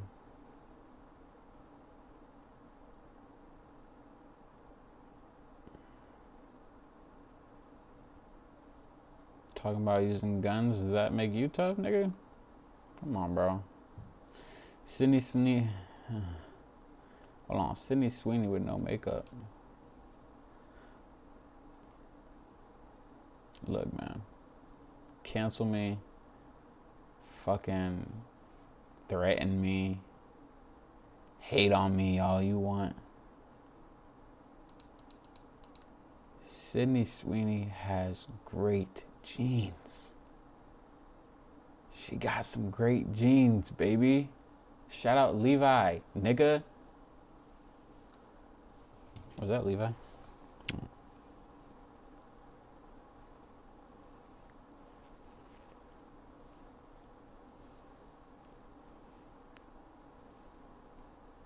Oh, wait. Shit. Sydney Sweeney has great fucking genes. Shout out American Eagle.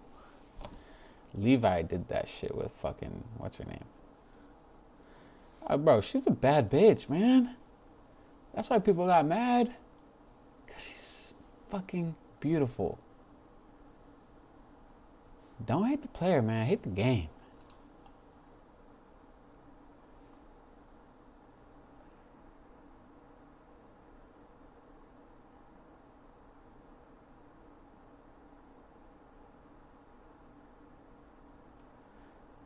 Bookmark this to look at later.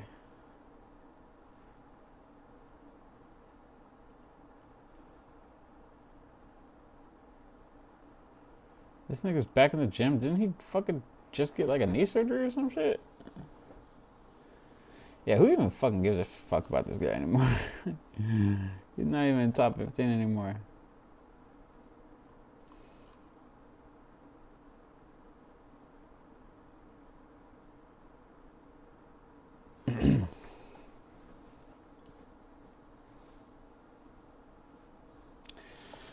How do we feel about this matchup? If it's a title eliminator, well, then who would Islam fight? Because if it's a title eliminator and Islam's fighting Kamaru, then fuck out of here. I don't want to see that shit. I really don't want to see this shit anyways. I'd rather see Ian fight Islam, Michael fight Carlos.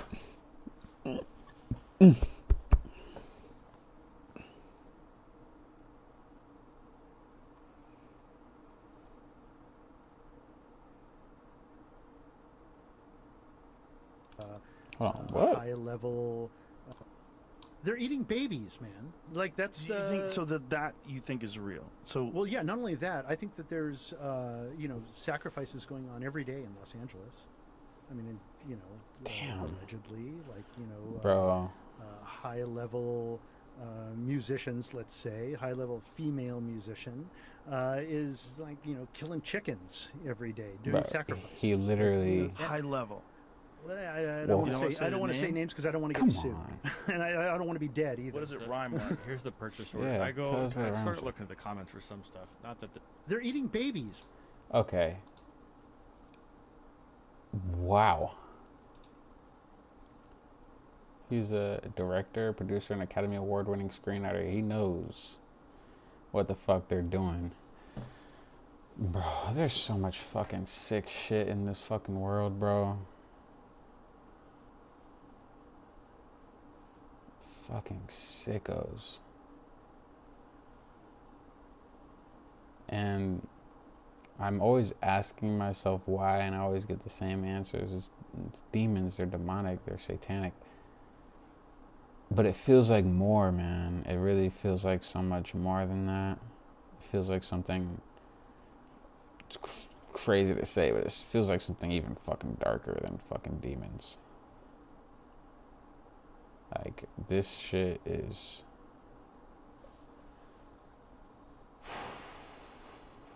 And he knows, he says, there's a high-level musician, female musician. He knows the name. Just say the fucking name. Tell us.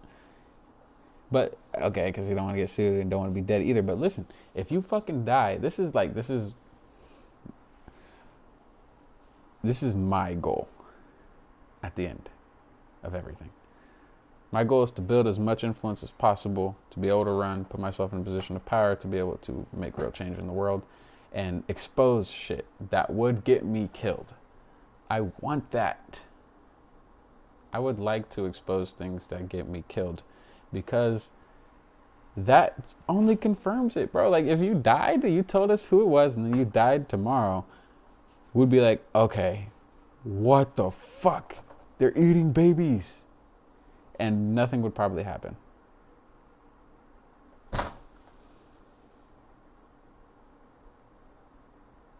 Yeah, nothing would happen. I mean, the world would be in a frenzy for like a week, asking a bunch of questions. And then fucking Katy Perry gets married. I bet it's Katy Perry. Yeah, well, I read a lot of books and listen to a lot of podcasts on crazy shit that has happened in American history and the history of the world. Like, hold on 1 second, let me show you guys one of my favorites. Oh, hold on. I'll show you a couple of my favorite books.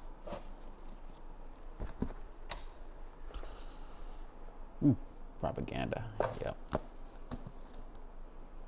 And I let my sister use the other book that I want to show you guys, but I'll let you guys know what it is. I'm gonna bring it over here. All right.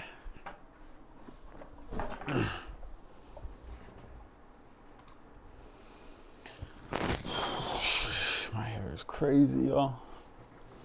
Anyways, I don't give a fuck. I need to cut, though. Get back in the top 5, you know what I'm saying? So,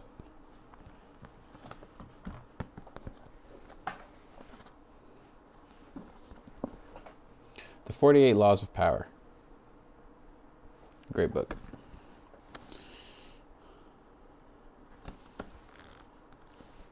And a really fun read, because it has 48 laws. Each law is described in basically a chapter. Each chapter is a law.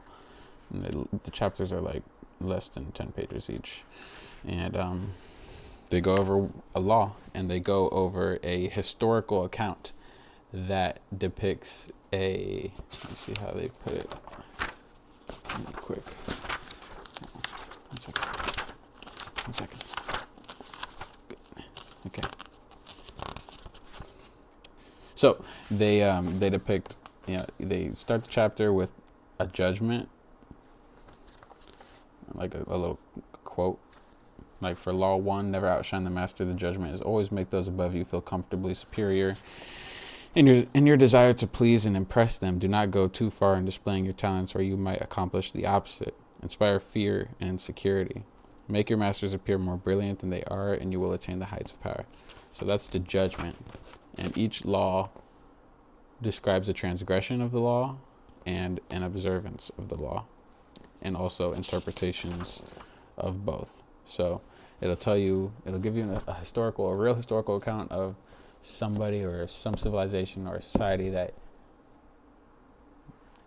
followed the law, and the interpretation, the results, the consequences of them following the law. And it'll show a historical description of someone who did not, a transgression of the law, and the consequences of that. Really good stuff. I really liked it. Propaganda by the father of propaganda himself, Edward Bernays. I need to reread this book because it's, at least the first time I read it was a pretty hard read. But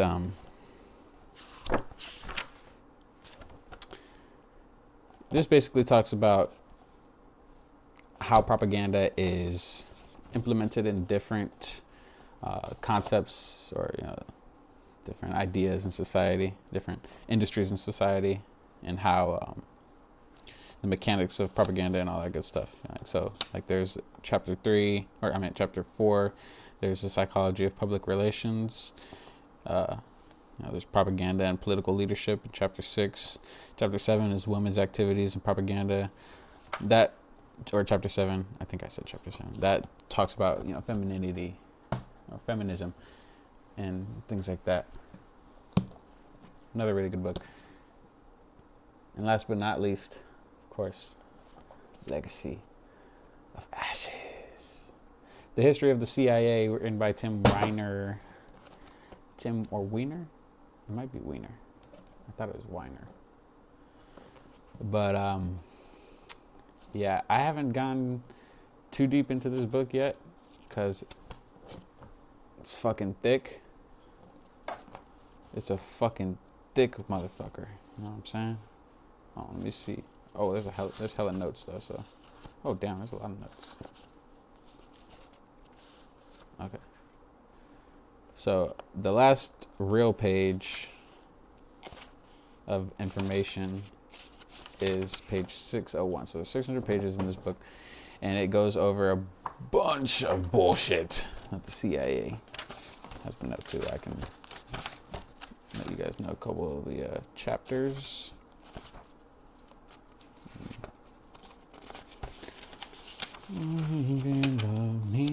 Alright, so part 1 is in the beginning we knew nothing, and that consists of 7 chapters, and that basically goes over how the CIA ran under Truman, which was like from 1945 to 53 or something like that, I think. And then part 2, A Strange Kind of Genius. This is the CIA under Eisenhower.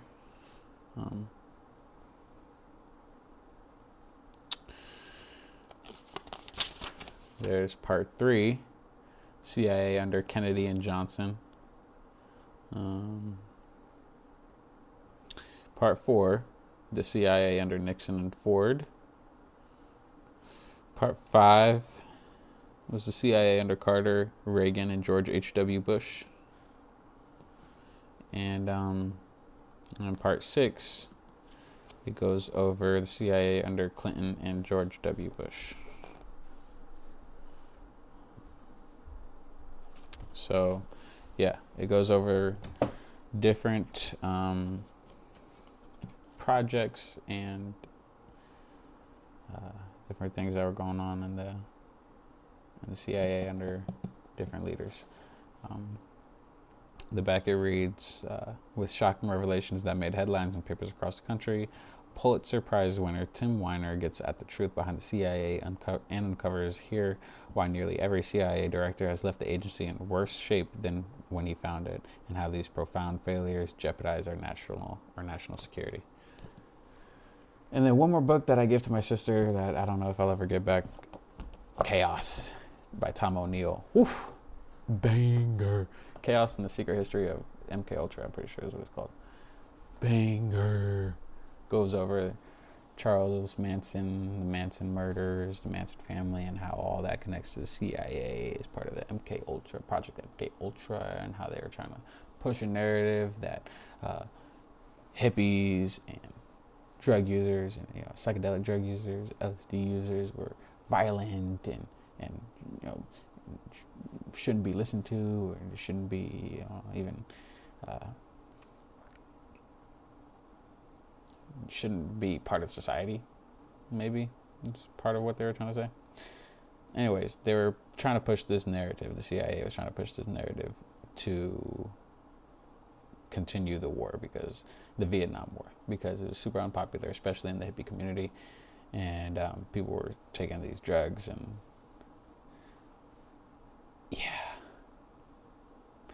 So yeah, that was really good. Manson is an informant. Anyways, I don't even know how I got to these books. Pretty sure it was something that had something to do with this. You know, I tried to read up on as much of the evil, crazy bullshit that goes on in the world, but at the same time, it makes me feel fucking crazy, so a lot of times I just fucking skip it.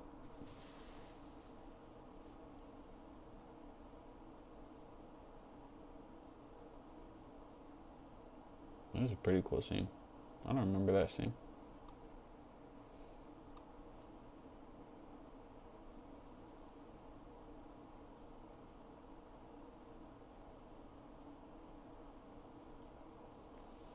I mean, this is a Conor McGregor quote when he was fighting Jose Aldo.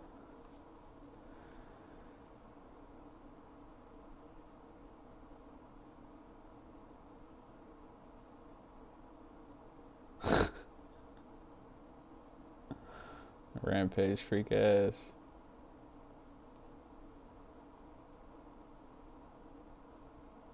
Huh? You're hungry ass. Hungry? What do you mean by that?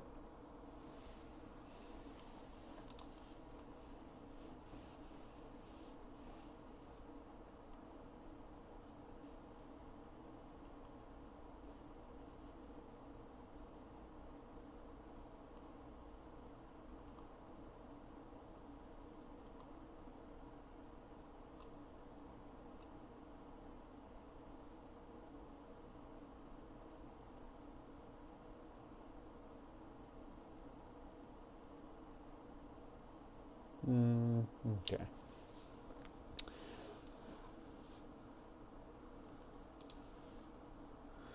Now I think it's time to go check out a Fresh and Fit clip. Go put my books away and take a piss.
You said that you could let it go, and I wouldn't catch you hung up on somebody that you used to know.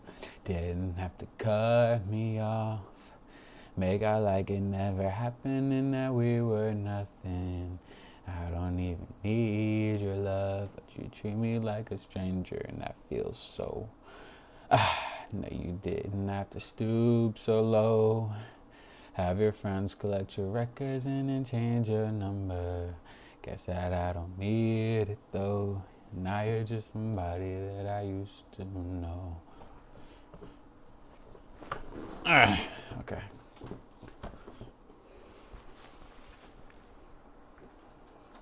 Now you're just somebody that I used to know.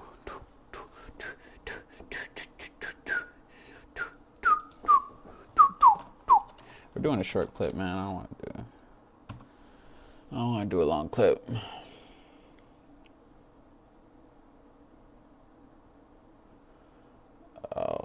actually like to see this one.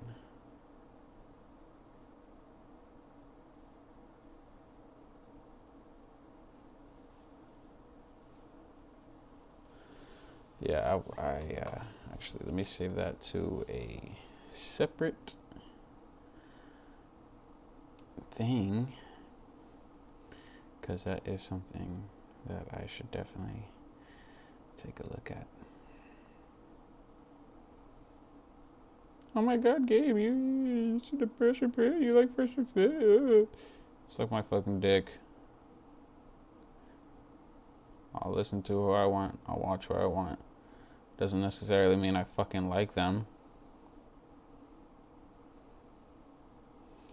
I fucking watched the Super Bowl. And I hate fucking football. Oh damn. These are like really hard to watch too though. Like I don't really want to watch this shit. Let's hear this. All that crap you think men are interested in is actually a turnoff. If you were to... It's pretty short for 19 minutes. Because I'm fucking tired, guys. I'm tired. I just want to go to sleep. Alright. Let's just watch it. Sit and say to a man, I haven't seen anything. I haven't been anywhere. My dad wouldn't let me. I'm waiting for my boyfriend to show me things. I've never been to the club. I'm not allowed because my dad won't let me. But when I meet the right man, he's going to let me go. Wifey. That's how it works. When a woman be like, I only attract bad boys, I don't little boys, but girls, y'all attract all types of boys, so that means y'all choose the types of boys. Y'all are the worst mate selectors, and don't y'all blame us for... Well, let me ask this, for the two girls that disagree the most, Welcome back to FNF Top G. Can we call this guy Top G anymore?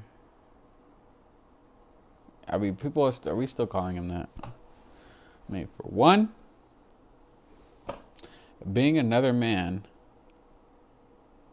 or let me rephrase. Being a man, calling another man who is in like a far better life circumstances, far better life circumstances than you are, and you're sending money to call him Top G. That shit is gay. Why are you gay? Why are you gay? Nah, that shit gay, bro. Stop calling other men Top G, for one. And two, stop calling men who get beat the fuck up by... Bro, Chase Damore is so fucking bad, guys. Objectively. This is an objective fact. Chase is horrible at boxing. It was a bad look on both of their parts. Like, that was such a fucking... I didn't watch it because I wasn't going to pay a fucking $100, which I think is what it was. Around $100 to get Rumble Premium or some bullshit. What? To watch that shit? Fuck out of here. Get the fuck out of here. Not watching that shit. Not only did he get fucked by Chase Damore, he went on an apology tour about a song that was played in a club.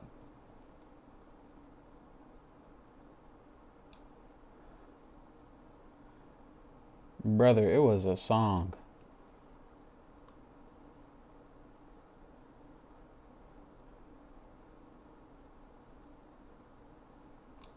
Let me say it again. Brother, it was a song.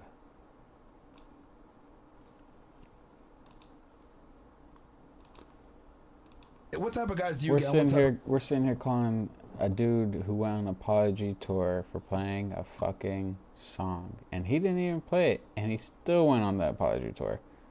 Nigga, if I got caught playing that shit or listening to that shit, I'd have been like, ooh, it's a song. It's a pretty catchy song too.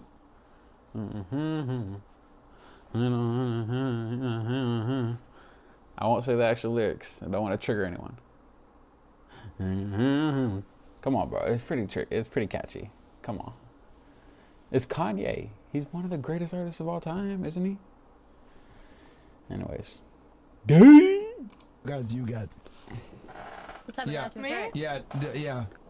The type of men I go after, they do have more money than me, and I'm not going to lie, I don't disagree with everything that's being said, but yes, I do have my own opinions, and I think that everyone is allowed to have theirs. I might not necessarily agree with it, and that's okay.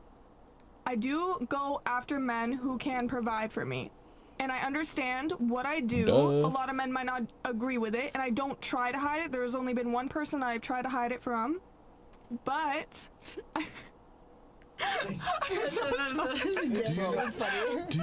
Do you know why you want a man who makes more than you? Yes. Why? For fun. I'm okay. I'm gonna be so. Let me try to answer that. Why do we think she wants a man that makes more than her? I mean,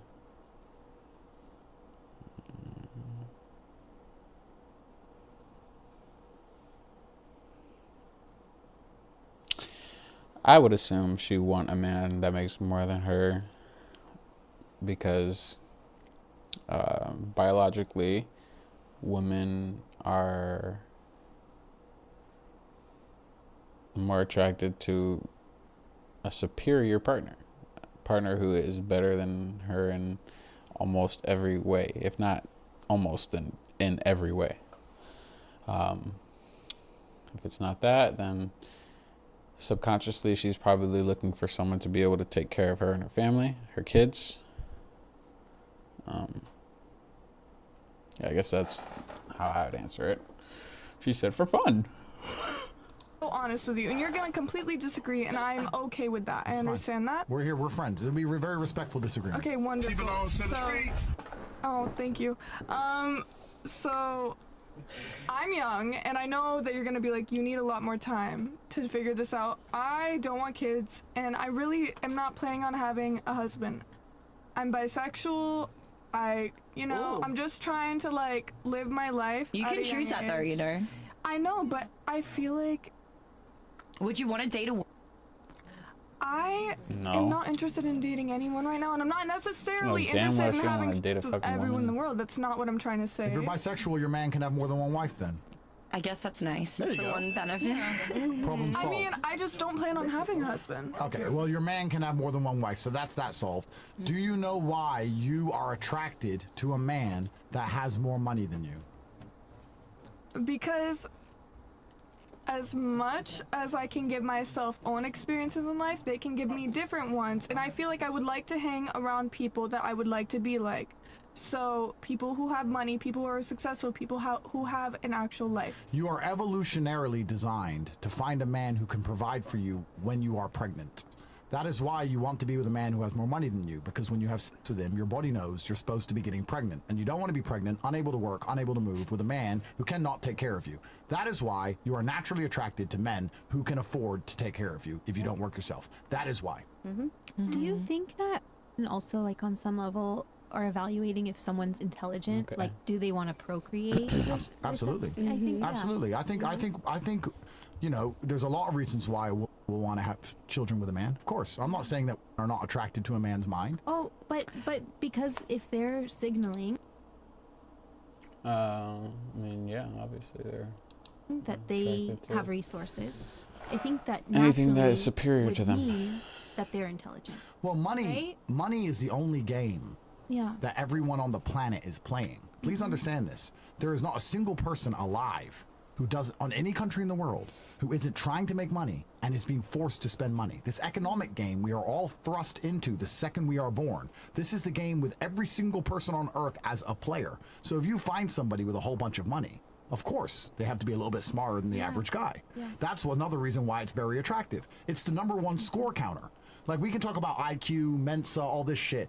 Really, does it matter? If my IQ is 200 or 100, who gives a fuck? I'm rich. Who gives a fuck? And if someone sits here and goes, I got higher IQ than you, I'll say you're poor. So who gives a shit?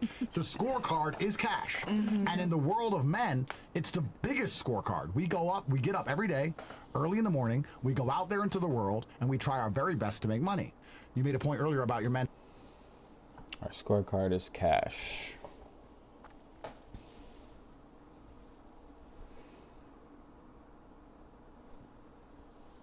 Yeah.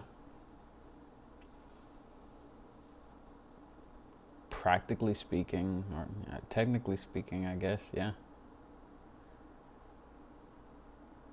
Because, no, I was gonna say, my scorecard, the way I keep score for myself and for other, even for other men, is status, is their job,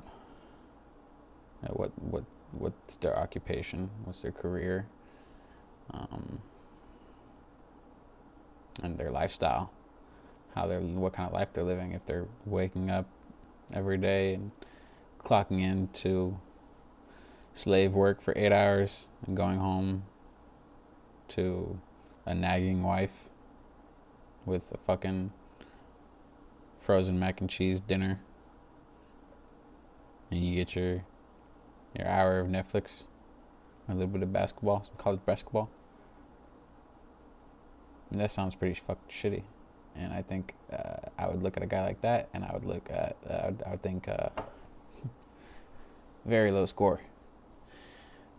But I mean, all of those elements, lifestyle, career, the first thing I said, which was status, all those elements connect to money. They tie into money directly. So sure, yeah. Having no ambition and not trying and all these things, and that's the point I made back, counter to it. If he's actually doing anything with his life, it's going to involve making money. It's all men do. That's all we're supposed to do. We're supposed to gather resource. And we're supposed to gather resource primarily so that we can attract a female and for her to know that if she gets pregnant, her bills are paid. Yeah. And that's why.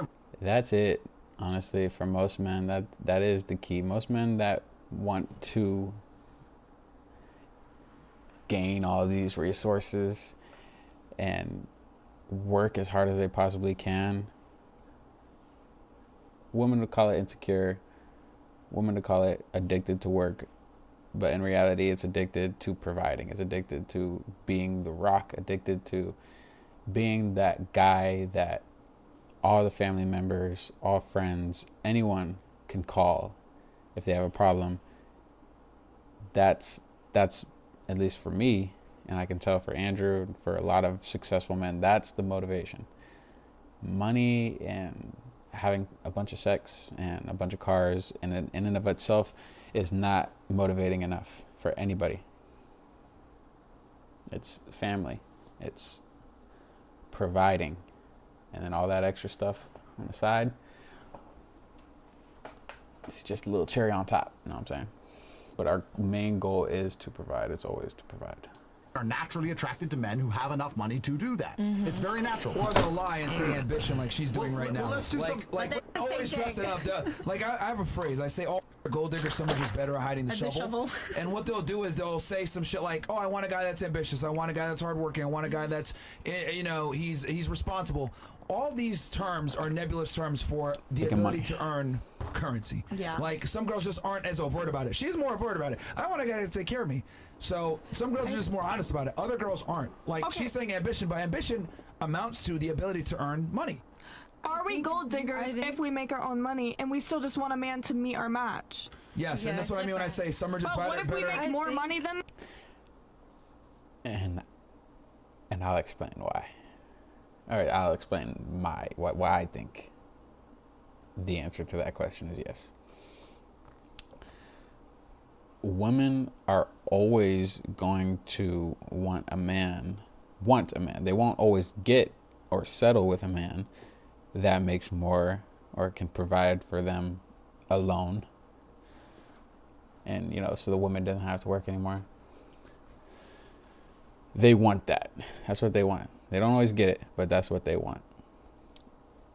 Whereas you look at a man and it's like 95 to 99% of the men in the world will never give a fuck.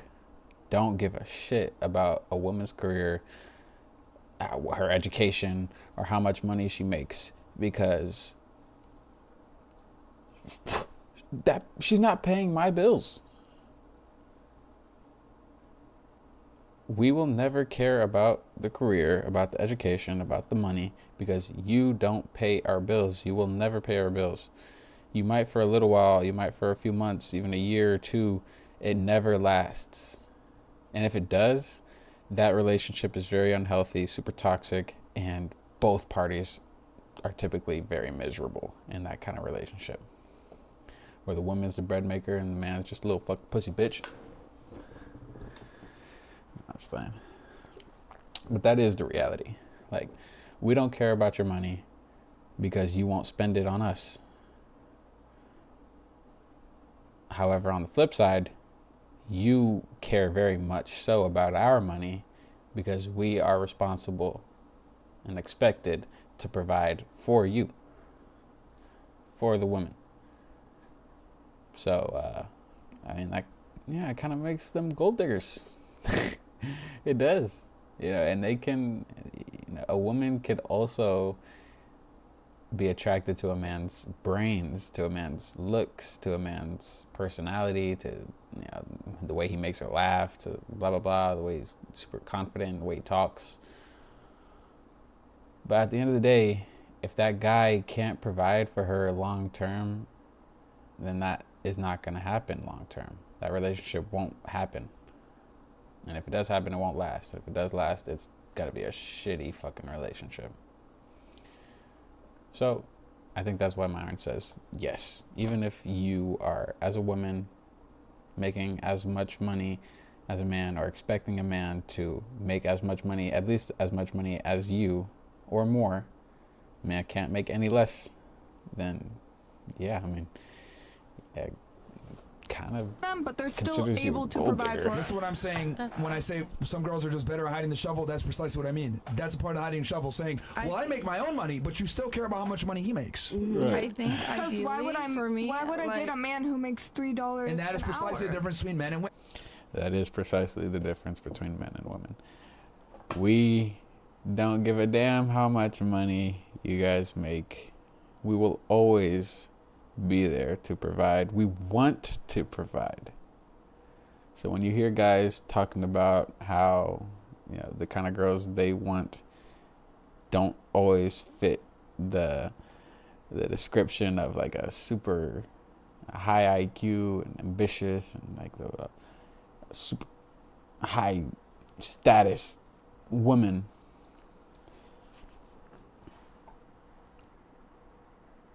it's because like all of that shit that you've attained, all that money you got, won't mean shit to us. We don't get any of that. So, and then on the flip side, you know, she just said, why would I want to take a guy who makes $3 an hour? Yeah, why would you if you're expecting that guy to provide for you? On the flip side, why would we take a girl who makes $3 an hour? Because we don't fucking give a damn how much you guys make. You guys aren't providing for us anyways.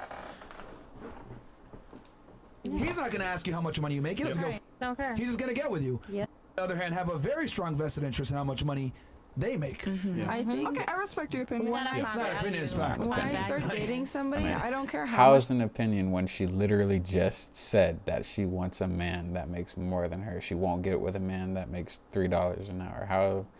It's because you fucking want someone who makes as much or more because you're expecting them to provide, and it wouldn't happen the opposite way. Like, that shit wouldn't happen if roles were reversed. So how the fuck is an opinion? Money you're making while I'm dating you, or what your job is, like, I want, the only thing ideally that I want is to be able to have kids, at least 2 kids. That's what I want. So we're getting there. So you're going to date a man with the objective that you want to have children with him one day, and for him to have enough ambition to take care of you and the kids. So we agree. Sure. Yeah. I agree. No, I agree with that part. I don't disagree with that. But I'm not gonna, like, I don't want, like, like most of my family, like, they don't make a lot of money. They make enough that they take care of their kids, and they make sure that their kids have what they need, and that's about it. Let me give you a controversial opinion. There it is. Sure. And I have a few. I actually don't think it's that wrong or bad for a woman to be a gold digger. I think if I was a girl, I'd be gold digging. The point is this. No, but the point is this. Everything in life is transactional. There is nothing wrong with a woman saying, I'm going to submit to a man give him children, Mm-hmm. obey him, and listen to him, not go to the club, not party with other dudes, not talk to my friends who try and break us up. I'm going to do everything he says, but he's going to be rich. I agree with this. That is completely fine. That's a transaction. I don't think there's anything wrong with being a gold digger as a woman if you're giving something back. If you're saying buy me handbags, I'm going to every dude in the city, that's different. But I agree with the second half of that, but I think that just inherently being a gold digger is disrespectful as I think that that's trashy, and I don't think that Shall I tell you how? Let me tell you how money works in relationships. I think that's like not even, doesn't even reach top 5 things I'm thinking about when I'm talking to somebody that I really like. At the end of the day, time will stop for Yeah, you broke up with all of the ones who made less money than you. Listen to him. It didn't have anything to do with the money that they were making. But It it's had to do with how they were treating me and how they spoke to me and how they acted. Don't you on think a the money day-to-day and their basis. status had some impact on the way that they No, treated you and I the way don't they... think- This girl's a little bit of a pick-me. So at all. I think that money has a big think the impact. only I feel like person- status has a big impact on See, the I way think men the- carry themselves. I think the only person that I nearly got engaged to, it was only a financial issue because I knew that he wasn't going to be able to provide for children. There you go. That proves my point. That proves my point. Like, I'm not trying to fight you, but that literally proves the point that I was just making. When you say gold digger, I think, oh, buy me handbags, buy me... No. Well, then you're misinterpreting you're misinterpreting the definition. It's someone who should protect and provide for your family. I think that's subjective, and I think you're a dick rider. I mean, and again, you're saying that, and people can say that, but it's lived experience. I Like, mean, I'm that's the what- second oldest person on this Right, panel, it's- and I've had right. lived Like, you think it's experience subjective and that I think you're a knowing. dick rider? We should be we should genuinely be analyzing their partner's capability to take care of them. There's nothing wrong for a woman to sit and say, I want a man who makes money and can take care of me and earns money. There's nothing wrong with that. And for Everybody should do that. I think men and women should do that. No, men shouldn't do that. Men, Yes, Absolutely I do. not. Why the fuck would we But at care the end about of the men? day, I would delete that shit and work a 9 to 5. I've been a dental assistant.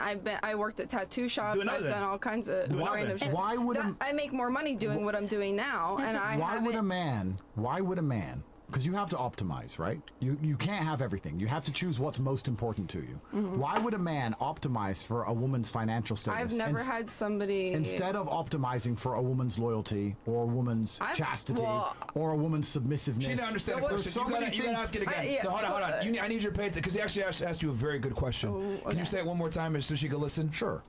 We have to optimize. You can't have everything. You have to choose. So to make sure you understand the question, if I buy a Ferrari, I am optimizing speed over convenience. It's not a convenient car, it's a fast car. If I want a convenient car, I buy something else. You have to optimize. You can't have something that does everything. So my question is this.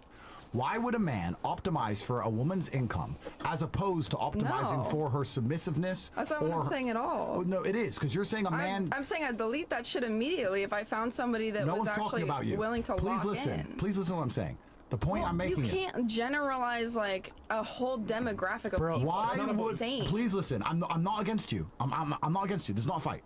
Why would a man sit and be concerned with how much money a woman makes instead of optimizing saying for? they would. You Why just would said they? that you Bro. should judge each other based on incomes and.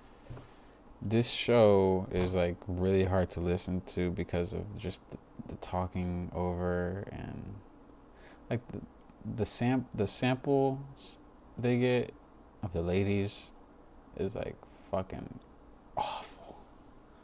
But I'm saying no. A woman should judge a man based on his ability to protect and provide, which is physical and financial, and a man, in my perspective, and I am a man, should judge a woman based on her submissiveness and her chastity and her capability to rear children and the fact she doesn't go to the club and a bunch of other reasons. I don't give a how much a girl makes. I will date a broke girl, a rich girl. It makes no difference to me. Whereas I don't believe should actually be dating broke men. I actually am not against the idea of a woman saying. I don't think we're disagreeing on anything there.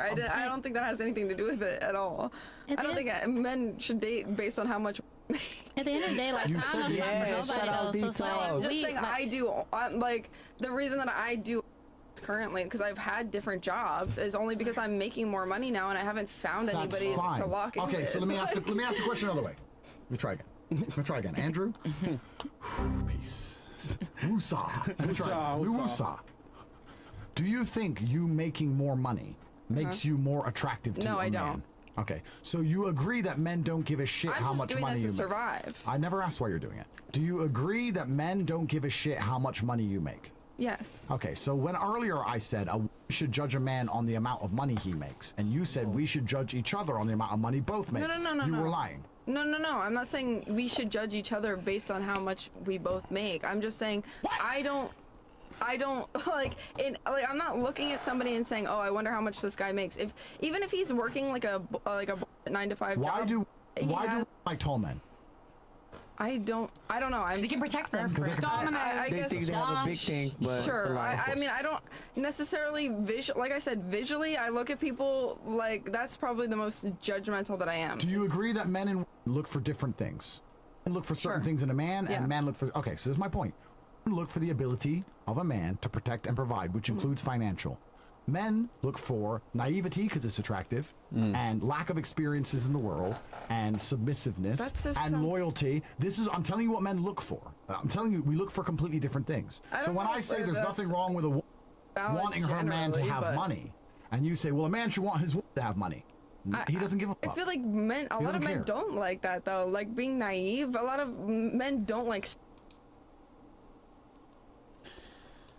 When I say naive, women, yeah, when he says naive, it's not being stupid. Like you don't have to be low IQ to be attractive. You just don't have to be so highly experienced. Like when I have a wife and we have kids and we start traveling, or even before we have kids, we start traveling, I want to take her to places she's never been before. I don't want to take her to Italy and we're walking down the road and she's like, oh my God, that's my favorite Italian restaurant. I've been there like 5 times. I don't want to fucking hear that shit. I want to take her to Italy. We're walking on the road. I'm like, let's come try out this spot. And we're experiencing these new things together. Or, even if I've already experienced them, it's not about being stupid. It's about showing you the world. It's about being the one who introduces these things to you. Let me just let Andrew. What I mean is, there's something that men find attractive in the world, and let me explain it to you, because I'm a man. Men like being your vessel to the world. So I'll give you an example. Not to brag, but I own a plane. If I meet a brand new girl and she gets on my jet and she goes, I like flying private, I'm gonna go, who the f you been flying private with? Yep. You say gross. If I get on, she goes, I've never been on a private plane before. I'm like, wife. Right, man. If she's all excited and she's all like, oh my goodness, I've never been on a private jet, and she's looking around, it's like, oof, let's go. Let's go.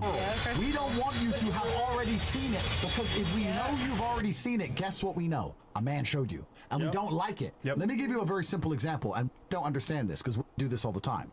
Most women have no idea what men find attractive. Let me give you an example. When we have those Instagram feeds with all their traveling, and they think they look cool, Turks and Caicos, Dubai, and they have all the pretty pictures in the bikini, and there's no man in the pictures, just them. Only them. We just scroll up and down and go, a man took her to every single one of those places. If I take her on holiday, she ain't gonna appreciate it. She's seen the world. She's been everywhere, unattractive. If I find a girl who only has selfies in her bedroom, I'm like, I can show her things. Because, and it's not because I'm a bad person. It's because all my money and all my effort, my $32 million that went into buying my plane, all I want is her to smile. I don't want her to get on there and think it's normal. I want her to go, wow, this is really cool. How did you get a plane? I want to say, oh, well, I want to tell the story. I want to be the man. That's why. So when I say naivety, I'm saying if you find a girl who's experienced so many things and done so much, this is the mistake girls make. They want a girl who's experienced in bed. No, we don't. Hell no. If I start getting head off a chick and she's too good at it, it makes me feel sick. I'm like, where did you learn this shit? Get the out of here. Everyone goes, you wouldn't want a virgin who's crap in bed. You know what? Fine. At least I know she ain't been left and right by God knows who. There you go. Actually. So when I say naivety is attractive, we want to be your vessel to the world. We want to show you things, and we want you to feel appreciative for us showing them to you. That number one thing we want from a woman is her to say, thank you. Thank you for showing me that. I've never seen that. Look at her face, man. At least you could tell she's learning something.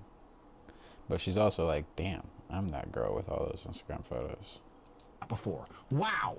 That is what men find attractive. Men don't give a f how much money you make. Men don't give a fuck what experience you have in bed. In fact, it's actually repulsive. Men don't want you to have been all around the world. All that. It is repulsive, man. Even if we know you've had a singular experience, man. I remember being in high school, like a junior in high school, a sophomore, junior in high school, and I was chilling with this girl that I was talking to. And we were talking, and I forgot how this conversation even came up, but she started telling me about how she got caught with another guy by her parents. And literally the moment she said that, I was like, I just felt something inside. I was like, I just felt so disappointed and like you said, repulsed. Honestly, I was like, oh.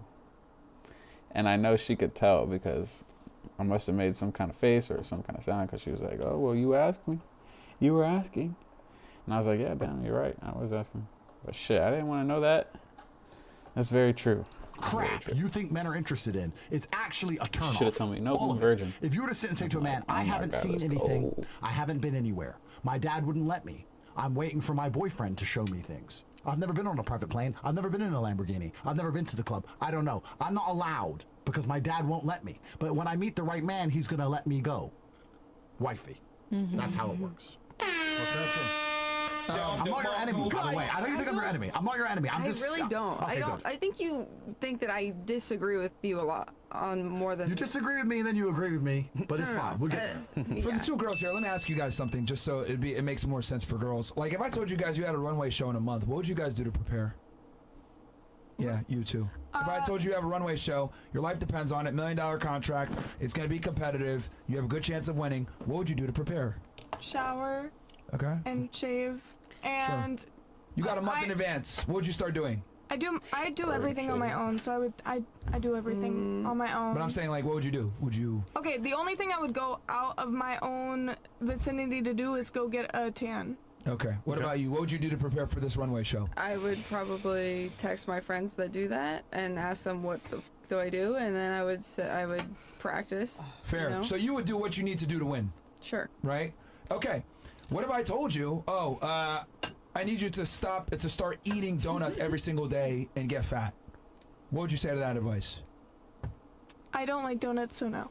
Okay, but what if I told you got to eat pizza every day and you to get fat? I don't like donuts. You got to not go to the gym, not exercise, not shave, not do any of this stuff. What would you say to me? I don't like donuts. Just do what you have to do? Are we still in I the can't, runway 'cause I don't like context? Yes, and I'm telling you to do things to gain weight, to not take care of yourself, not put on makeup, etc. See, it's so ridiculous you guys can't even fathom it. No, I was gonna answer. I eat whatever I want, so that question wouldn't affect me. But you would eat more. You would eat more, and you would not go to the gym and exercise.